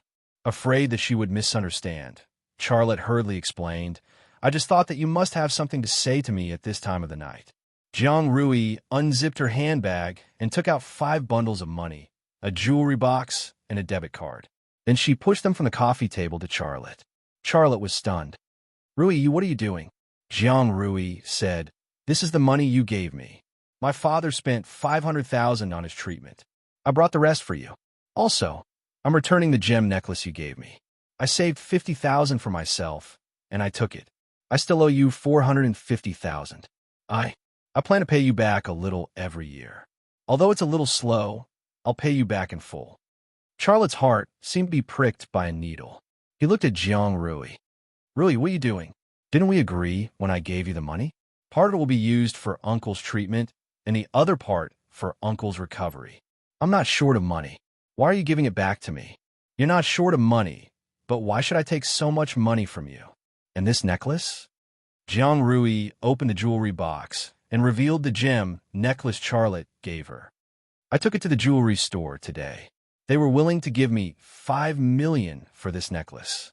Charlotte said, "Since I gave it to you and you accepted it, I won't take it back if you give it back to me now. Take the money and the necklace back. Don't make trouble." Jiang Rui stared at Charlotte with tears in her eyes. Who am I to you? You gave me so much money and such a precious necklace. Tell me, who do you think I am to you?" "We're friends," Charlotte said. Jiang Rui's tears rolled down from her eyes. "Friends my ass. I have so many friends, but they only give me a few yuan when I send a red packet on WeChat. They also give me a share of the meal. Why don't those friends give me a few million? You also have so many friends. Why don't you give each of them a few million and give them a necklace worth 5 million? If you give it to all of your friends and give them such a necklace, I'll believe that we're friends." Charlotte had nothing to say. Even if he was the richest man in the world, he couldn't give money and jewelry worth millions to every friend he knew. But he gave Jiang Rui such a gift. Now that Jiang Rui asked him, he couldn't give an answer. Jiang Rui's tears flowed faster. "Deep down in your heart, you actually treat me as your woman, don't you?" Charlotte opened his mouth, but only this one word came out. He was also thinking in his heart, did I really treat her as my woman? This question, even he himself couldn't figure it out. "We grew up together. I don't believe you when you say that we don't have feelings for each other. When I was still a small clerk, you helped me solve cases. You helped me become a bureau chief. When my father was sick, you helped him in his hour of need. Not only did you save my father, but you also gave our family a better life. You gave me a necklace worth a few million for no reason. You actually treat me as your woman, don't you?" Rui, Charlotte didn't know what to do. "If you treat me as your woman, why don't you touch me?" Jiang Rui lost control of her emotions. Charlotte froze. "I'll give you 2 choices." Jiang Rui stood up with tears in her eyes. "Either you touch me, or you take the money and the necklace back. From now on, we're just creditors." Charlotte suddenly had a headache.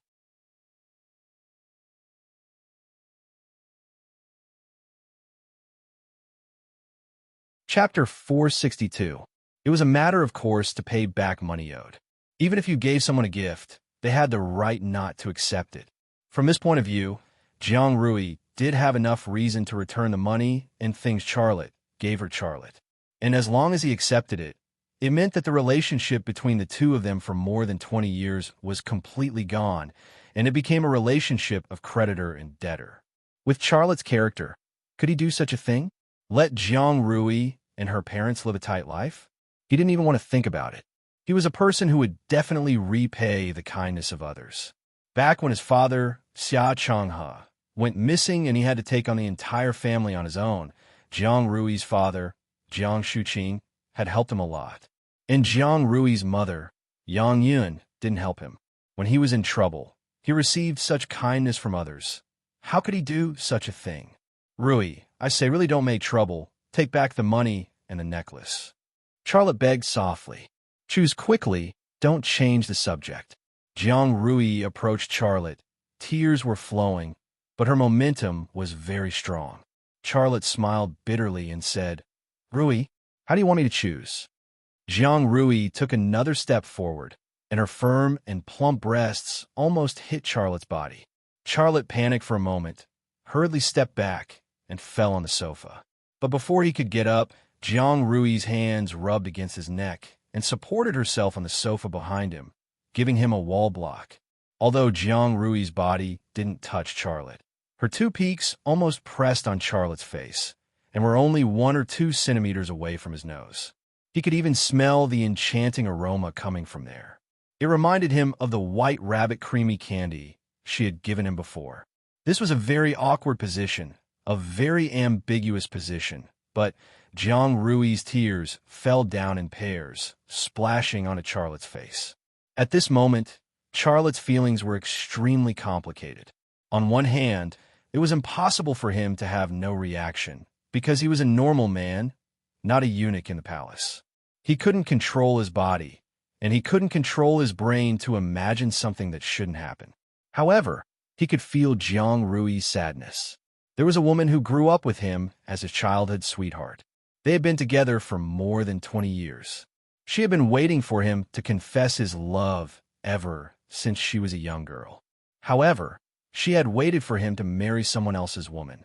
How could she not be sad about such an outcome? Perhaps, if she hadn't gone to the jewelry store to appraise the value of the necklace, she wouldn't have done so. Imagine, a man gave a woman a necklace worth millions for no reason. Why would he do that? Whether it was because of this reason or not, at this moment, Jiang Rui had done everything a woman could do.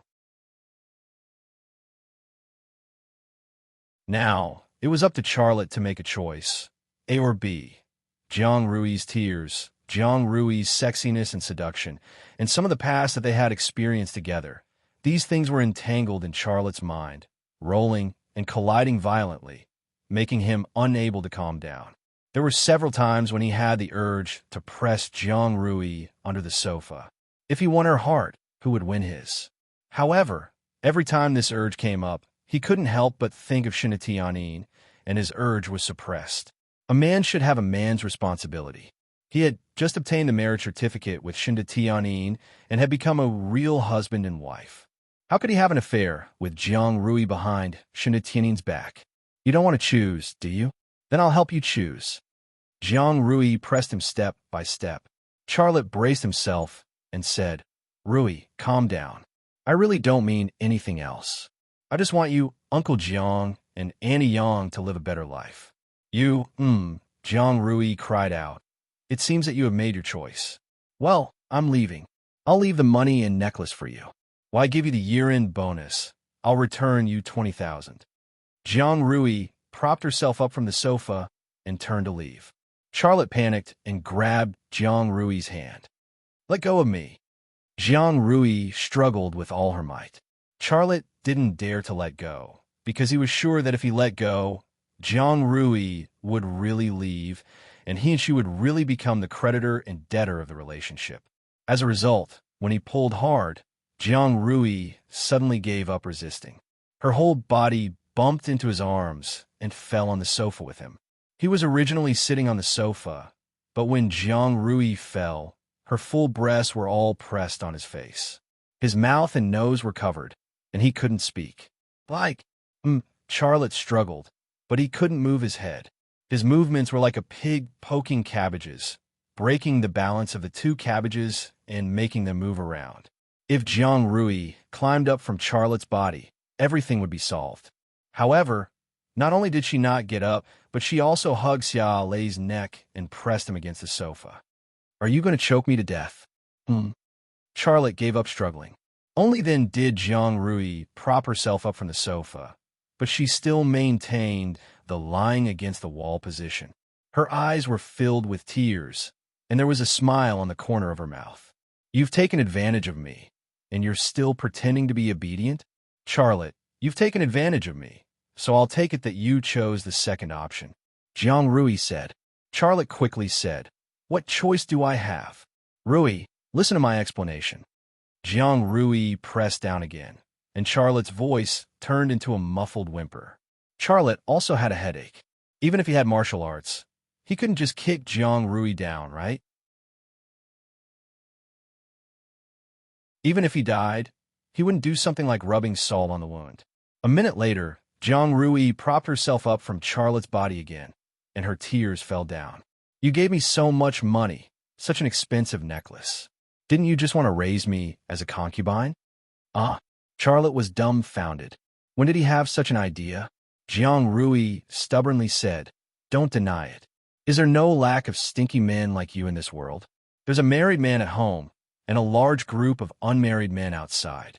The red flag at home doesn't fall, and the colorful flags flutter outside. Isn't this what you men say?" Charlotte braced himself and said, "Rui, I'm different from those men. I'm not that kind of man." "I know you're not, but you can learn." Jiang Rui was anxious. "Charlotte, those men who only have a few million have a concubine. You have a few billion, and you've given me almost 10 million. What's the point of raising me? Are you worse than those men?" Charlotte couldn't find words to respond. He suddenly found that Jiang Rui's thoughts tonight had gone beyond the scope of a woman. She was a goddess. "I don't care. Either you take the money back, or you touch me and raise me," Jiang Rui said while crying. Charlotte was never a man with a heart of stone. In fact, his heart had already softened when Jiang Rui shed her first tear. He and Jiang Rui had been in a stalemate until now, and his heart had already become a soft persimmon. He sighed, "Rui, don't cry. Let me think about it again. Didn't I just get married to Tianyin, who has just gotten married and raised a concubine outside? Besides, how can I raise you as a concubine? Tianyin is Tianyin, and I am me." Jiang Rui said, "Why don't you divorce her and marry me?" "How can I do that?" "Then what do you want me to do? I'm willing to be your concubine. What else do you want? Do you want to force me to death? I'll jump off the building and die right now." Jiang Rui climbed up from Charlotte and strode to the balcony. Charlotte hugged her small waist and pressed her on the sofa. He said in a pleading tone, "Rui, how about this? Give me some time to think about it." 10 minutes. I'll give you 10 minutes to think about it." Jiang Rui's tone was very firm. Charlotte closed his eyes in pain. "I know that you're rich now, and I'm not worthy of you. Tianyin is so good. She's the richest woman in China. She has a net worth of hundreds of billions. She's a good match for you.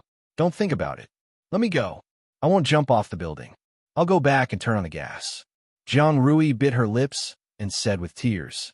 Charlotte suddenly slapped Jiang Rui's buttocks, and a crisp sound was heard. "You." Jiang Rui was hurt and stunned. "You only know how to make trouble for me. Since childhood, you only know how to bully me." Charlotte's eyes were also filled with tears. With such a sentence, Jiang Rui suddenly moaned. Her pair of lotus arms tightly wrapped around Charlotte's neck, and her fresh cherry lips blocked Charlotte's mouth.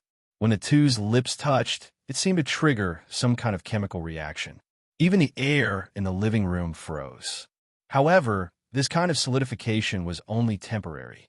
It only lasted for less than 3 seconds.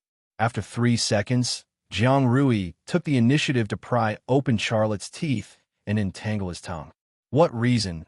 What morality? What man's responsibility? These formed a line of defense that was washed away by Jiang Rui's tears. Charlotte's mind was blank. His whole body was also dominated by his body and instinct. Until they felt a little difficult to breathe, the two separated. Charlotte quietly looked at Jiang Rui. "Rui, didn't you say you'll wait for me for 5 years? Why today?" Jiang Rui blushed, panted, and her voice trembled. "You heartless guy.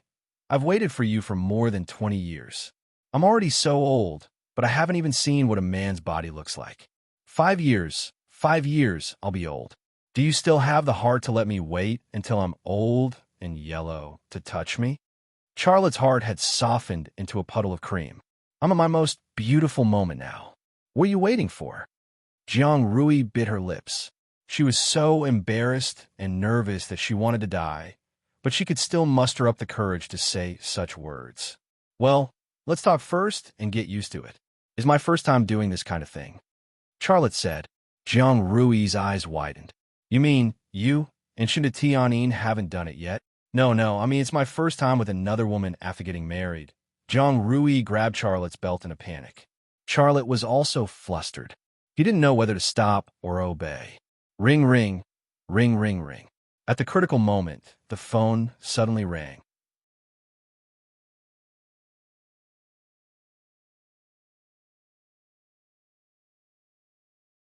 Chapter 463.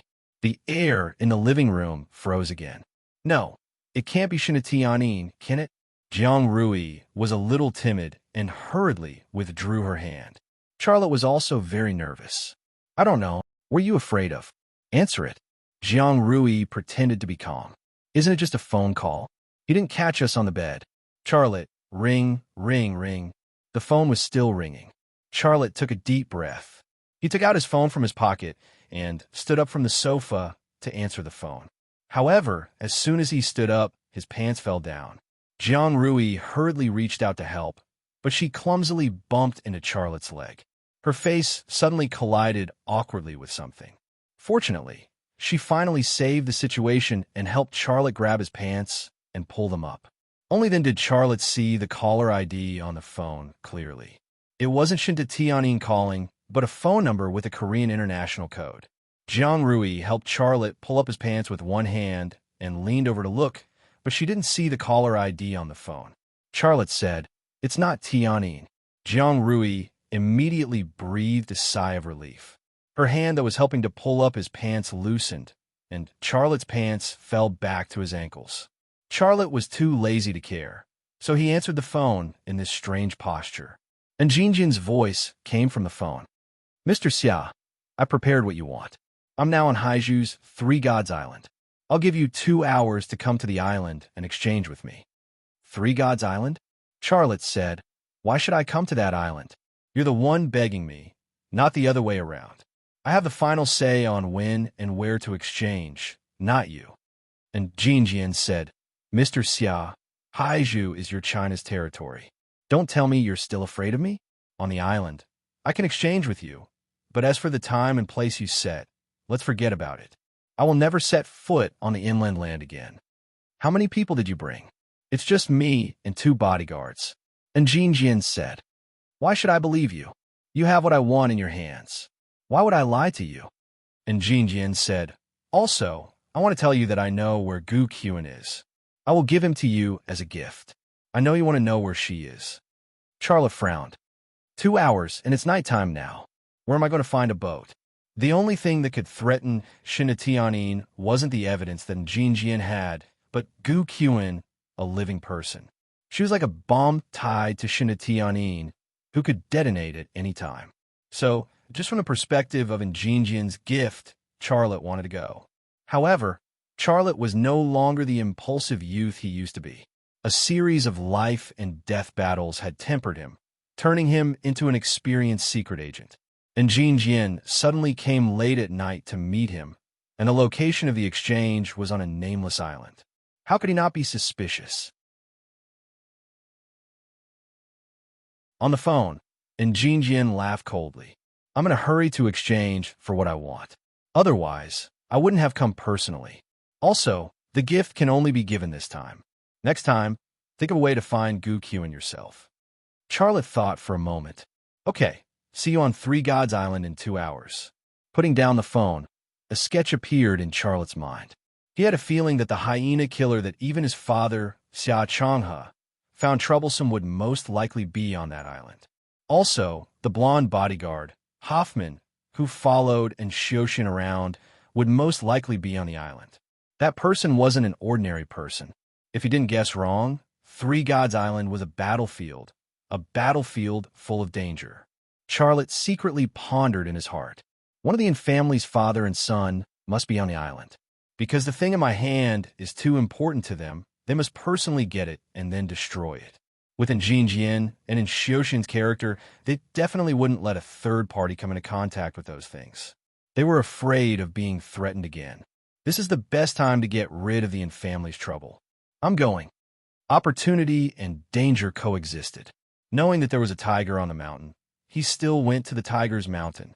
Having made up his mind, Charlotte instead felt relaxed. Hyena was the king of the assassin's world, but he was the only one in this world.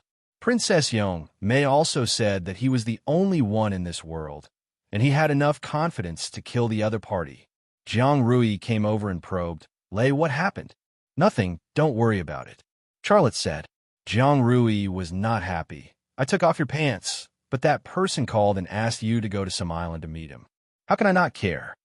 After waiting for more than 20 years for a good thing, when the good thing was about to come true, that damn guy called and ruined it. How could Jiang Rui not be angry? How could she not care? If the person who called was standing in front of her, she would definitely kick him. Rui, you really can't care about this. Charlotte grabbed Jiang Rui's shoulder. You wait for me at home. I'll be back soon. What is it? Don't ask, I'm leaving. Charlotte hurriedly pulled up his pants and fastened his belt. I heard you say something about Three Gods Island. I know that place. It's very remote. There's no boat there. Why would that person ask you to meet at that place? You must have something. Jiang Rui grabbed Charlotte's hand and didn't let him go. Let me help you, no matter what. You are also my man. How can I let you go to that place alone? This was the first time that Jiang Rui said that Charlotte was her man. In her heart, although they didn't go that step, Charlotte had already acknowledged her existence. Charlotte sighed, then looked at his watch. Do you really want to help me? Nonsense. You are my man. If I don't help you, who should I help? Jiang Rui used this title again, but this time her cheeks were flushed. Charlotte said, Well, can you find a speedboat? Help me find one, then go home and wait for me. The special police have a police speedboat at the training base by the sea. I can borrow one. I will take you there. Jiang Rui took Charlotte's hand and left. Downstairs, Charlotte drove to the beach. Lei, you say? In the car, Jiang Rui hesitated. You say if Tianyin called just now, how would you talk to her?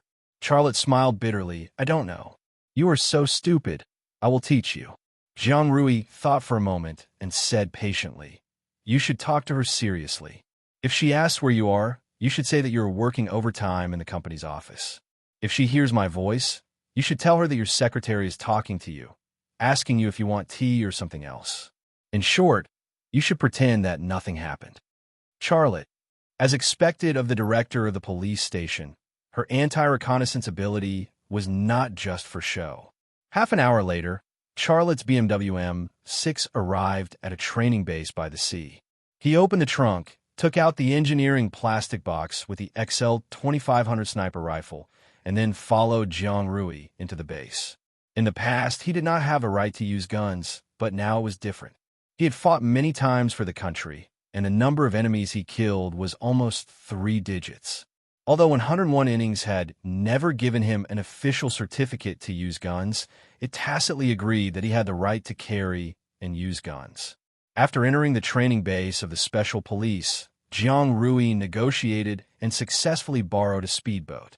At the dock, Charlotte took the key and got on the boat. Jiang Rui was about to get on the boat, but Charlotte reached out and stopped her. Rui, listen to me and wait for me at home. I will be back soon. Jiang Rui looked at Charlotte with a worried expression. Go back and wait for me to come back. Charlotte did not say anything more. He started the speedboat and drove out to the sea. Jiang Rui stamped her feet on the dock and shouted, Lei, be careful. Unfortunately, Charlotte could no longer hear her voice. He and the speedboat had disappeared into the sea, shrouded in the night. However, before Charlotte drove the speedboat far away, Jiang Rui took out a key from her trouser pocket. She smiled and said, You want to get rid of me? It's not that easy. If you don't want me to follow you, I will follow you. I will follow you for the rest of my life. Tianyin, just wait for me to make you a cuckold. Soon, Jiang Rui also drove the speedboat to Three Gods Island to catch up with them. The sound of the sea made the sound of the speedboat inaudible. Charlotte did not notice that Jiang Rui had caught up with him at all.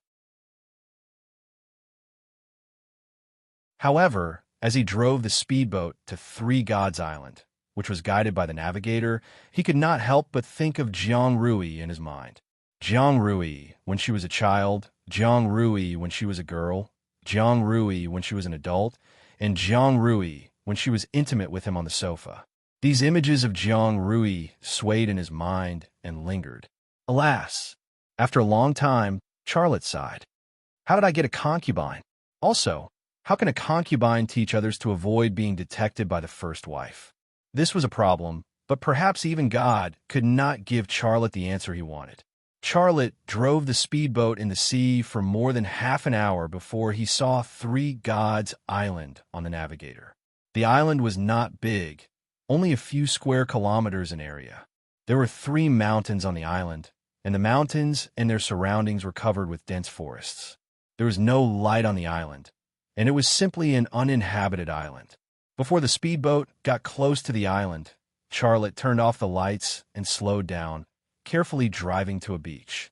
As the speedboat moved slowly, his left eye quickly saw through the beach and the forest behind it. The beach was quiet, and there was no one there. The forest behind the beach was dark, and he could not see anyone hiding in it.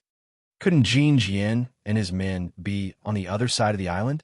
Charlotte thought to himself. Charlotte drove the speedboat around the island to the other side. The distance of a few kilometers passed in the blink of an eye, and the situation on the other side of the island entered his sight. He did not see the speedboat, but he saw traces of a helicopter landing on the beach. Charlotte stopped the speedboat and looked up at the 3 mountains on the island. The corner of his mouth showed a hint of a sneer. "This is not a deal. You want to kill me on this island? Fine, I will kill you on this island." Charlotte turned off the engine and anchored the speedboat. Then he took out the XL 2500 sniper rifle and a box of ammunition from the engineering plastic box.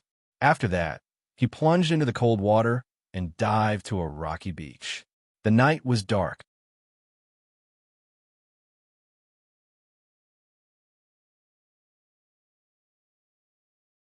Chapter 464. The waves crashed against the reefs, creating a swooshing sound. The sea breeze blew through the forest, and the leaves rose and fell one after another. Charlotte hid on the reef for a few minutes before moving into the forest. He was careful with every step he took, and he had to observe his surroundings. In such an environment, even with his X-ray vision, he had to be careful because his left eye couldn't see through the dense forest and see the assassins hidden in the forest. Unfortunately, he didn't have any thermal imaging equipment. If he did, his movements would be much safer and easier. However, he had his own unique tracking method, and that was the microscopic vision ability of his left eye. With this ability, he could use his left eye to see the precision of a high-precision component, let alone the traces left by a person. As long as someone entered the forest from the beach, he would be able to follow the traces left on the ground to find that person, no matter where they were hiding. 1, 2, 3, 6. As he followed, Charlotte made a judgment based on the traces left on the ground. 6 people got off the helicopter, and they're in this forest. They won't go too deep, so they should be at the edge of the forest. After all, their goal is to get the item and kill me. I just don't know if the leader this time is in Jinjian or in Xiuxian. Regardless of whether it was in Jinjian or in Xiuxian, since the other party had already set up a trap to kill him, there was no need for him to be polite. If he found one, he would kill one. While stealthily moving, Charlotte installed a silencer on the XL 2500 sniper rifle. He had swum here from the sea, and it was early winter, so the temperature was relatively low. Thus, he wasn't too worried about the thermal imaging equipment in the other party's hands. After entering the forest, Charlotte quickly found the other party's traces. Just as he had guessed, the other party's goal was to kill him and take the item he had brought. They hadn't gone too deep into the forest. However, he only saw 4 people, all of whom were yellow-skinned Asians. They were wearing combat suits and holding American-made M16A2 assault rifles with grenade launchers attached. They also had pistols and grenades on their belts. The 4 of them were wearing bulletproof vests and bulletproof helmets. Their equipment didn't lose out to the Korean Special Forces. Charlotte maintained his X-ray vision and observed the situation on both sides. Unfortunately, he did not see the hyena that his father, Xia Chang'e, had drawn, nor did he see the blonde bodyguard, Hoffman, who followed and Xiuxian around. Charlotte quietly raised the XL 2500 sniper rifle in his hand and aimed at one of the gunners. Now, as long as he gently pulled the trigger, the other party's head would explode. However, just as he was about to do so, he suddenly realized something and moved his finger away from the trigger. 6 people got off the helicopter, but there are only 4 people here. He thought to himself, who are the other 2? Where is it? Wait, the other 2 people were definitely not in Jinjian or in Xiuxian. They were Hound and Hoffman. These 4 people are bait. Once I shoot someone, Hoffman and the hyena will snipe me, and Xiuxian or Jinjian must still be on that helicopter. After Hound and Hoffman kill me, he will appear and take my things. Thinking of this, Charlotte shifted his gaze to the left again. In front of him were layers upon layers of trees, blocking his X-ray vision. Although he could penetrate some of the trees, it wasn't enough. Similarly, if the other party had a thermal imaging device, it wouldn't be able to penetrate through so many trees to discover his existence. Since the 4 people are bait, the best places for Hoffman and the hyena to ambush should be on the left and right. Once I fight with the 4 gunners, the 2 top killers will surround me from the left and right and shoot me from the back. Also, in the forest, they won't be far from the 4 people. They will be near me. Charlotte's judgment was very accurate. He looked at the watch on his wrist. There was still 10 minutes to the agreed time. Would he be able to kill the hyena and Hoffman in 10 minutes? Charlotte decided to give it a try. He chose the left side and crouched down. Using the trees as cover, he moved agilely to the left. 3 minutes later, a real target entered Charlotte's line of sight. It was Hoffman. He was hiding in a huge fir tree. The tree's canopy was about 30 meters tall, and it was enough for him to see the situation on the beach. In fact, that was what he was doing. He hid in the canopy, holding a Barrett sniper rifle and aiming in the direction of the beach. Fortunately, Charlotte came ashore from the reef on the side of the beach. He had entered the shooting range of Hoffman and the hyena before he even came ashore.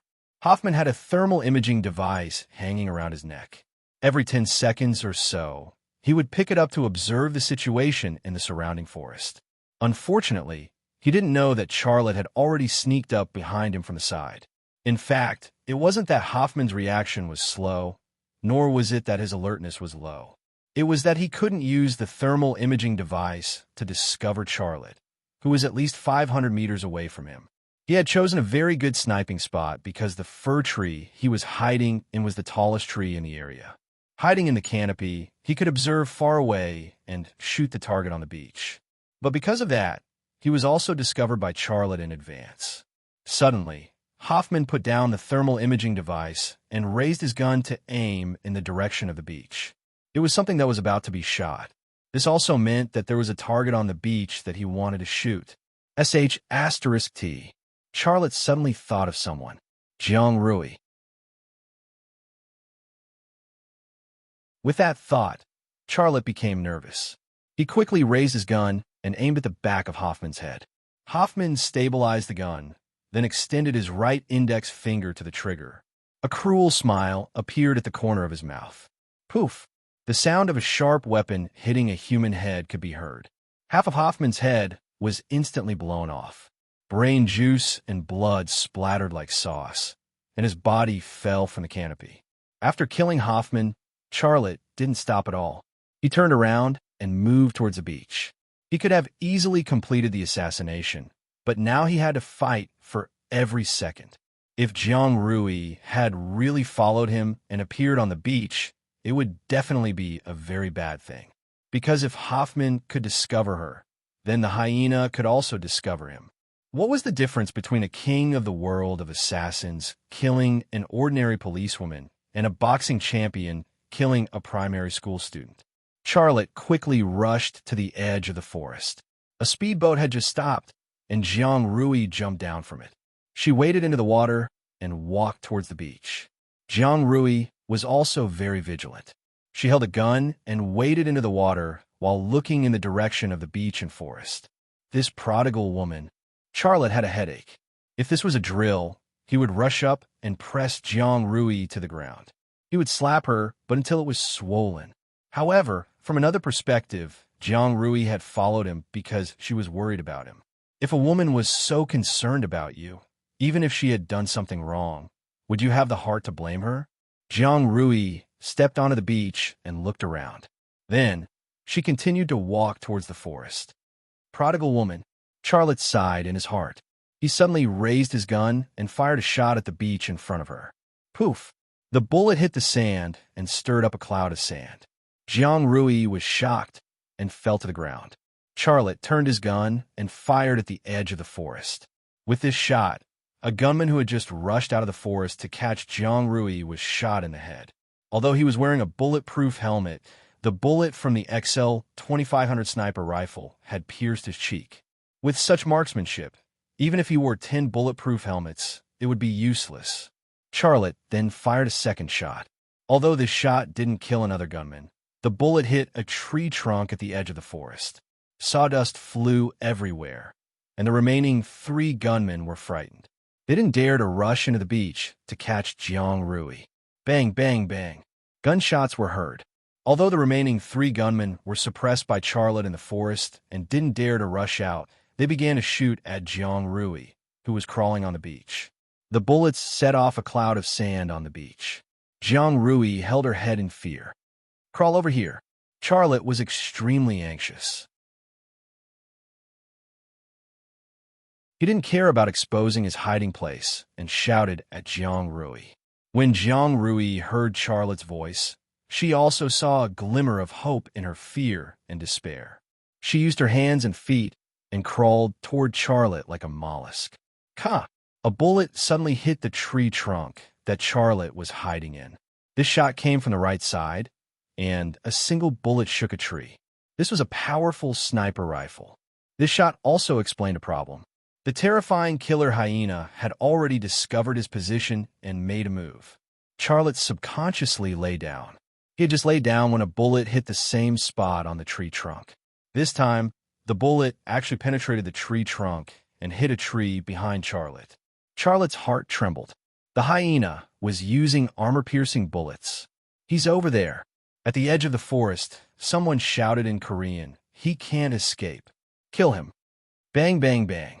Then, there was the sound of an M16A2 firing furiously.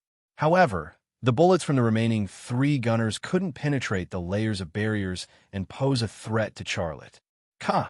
An armor-piercing bullet hit the tree trunk that Charlotte was hiding in. It was only 3 feet high. Charlotte rolled to avoid it. Almost at the same time he left his hiding place, another armor-piercing bullet hit the same spot as the previous bullet. This time, the bullet passed through the tree trunk again and hit the ground. In that position, if Xiaolei did not dodge, he would have been shot in the head. With these 4 shots, Charlotte had already confirmed the hyena's position. It wasn't on the right side, but on the hillside behind the forest. He was in a higher position. Charlotte didn't believe that the hyena had X-ray vision like him. The other party had determined his position based on his warning just now. Just based on the position, the other party had fired 4 shots consecutively, and 2 of them had posed a threat to him. The hyena's experience was terrifying and unimaginable. The king of the world of assassins. This was the evaluation that his father, Xia Changhe, had given to the hyena. Just this evaluation alone was enough to show the hyena's strength. In terms of experience, the hyena was above Charlotte. Facing such an opponent and a prodigal woman who had crawled over in a sorry state, Charlotte couldn't relax. You're tuning in to the Warrior Lore YouTube channel. Don't forget to subscribe and join us on this journey to catch the most captivating stories.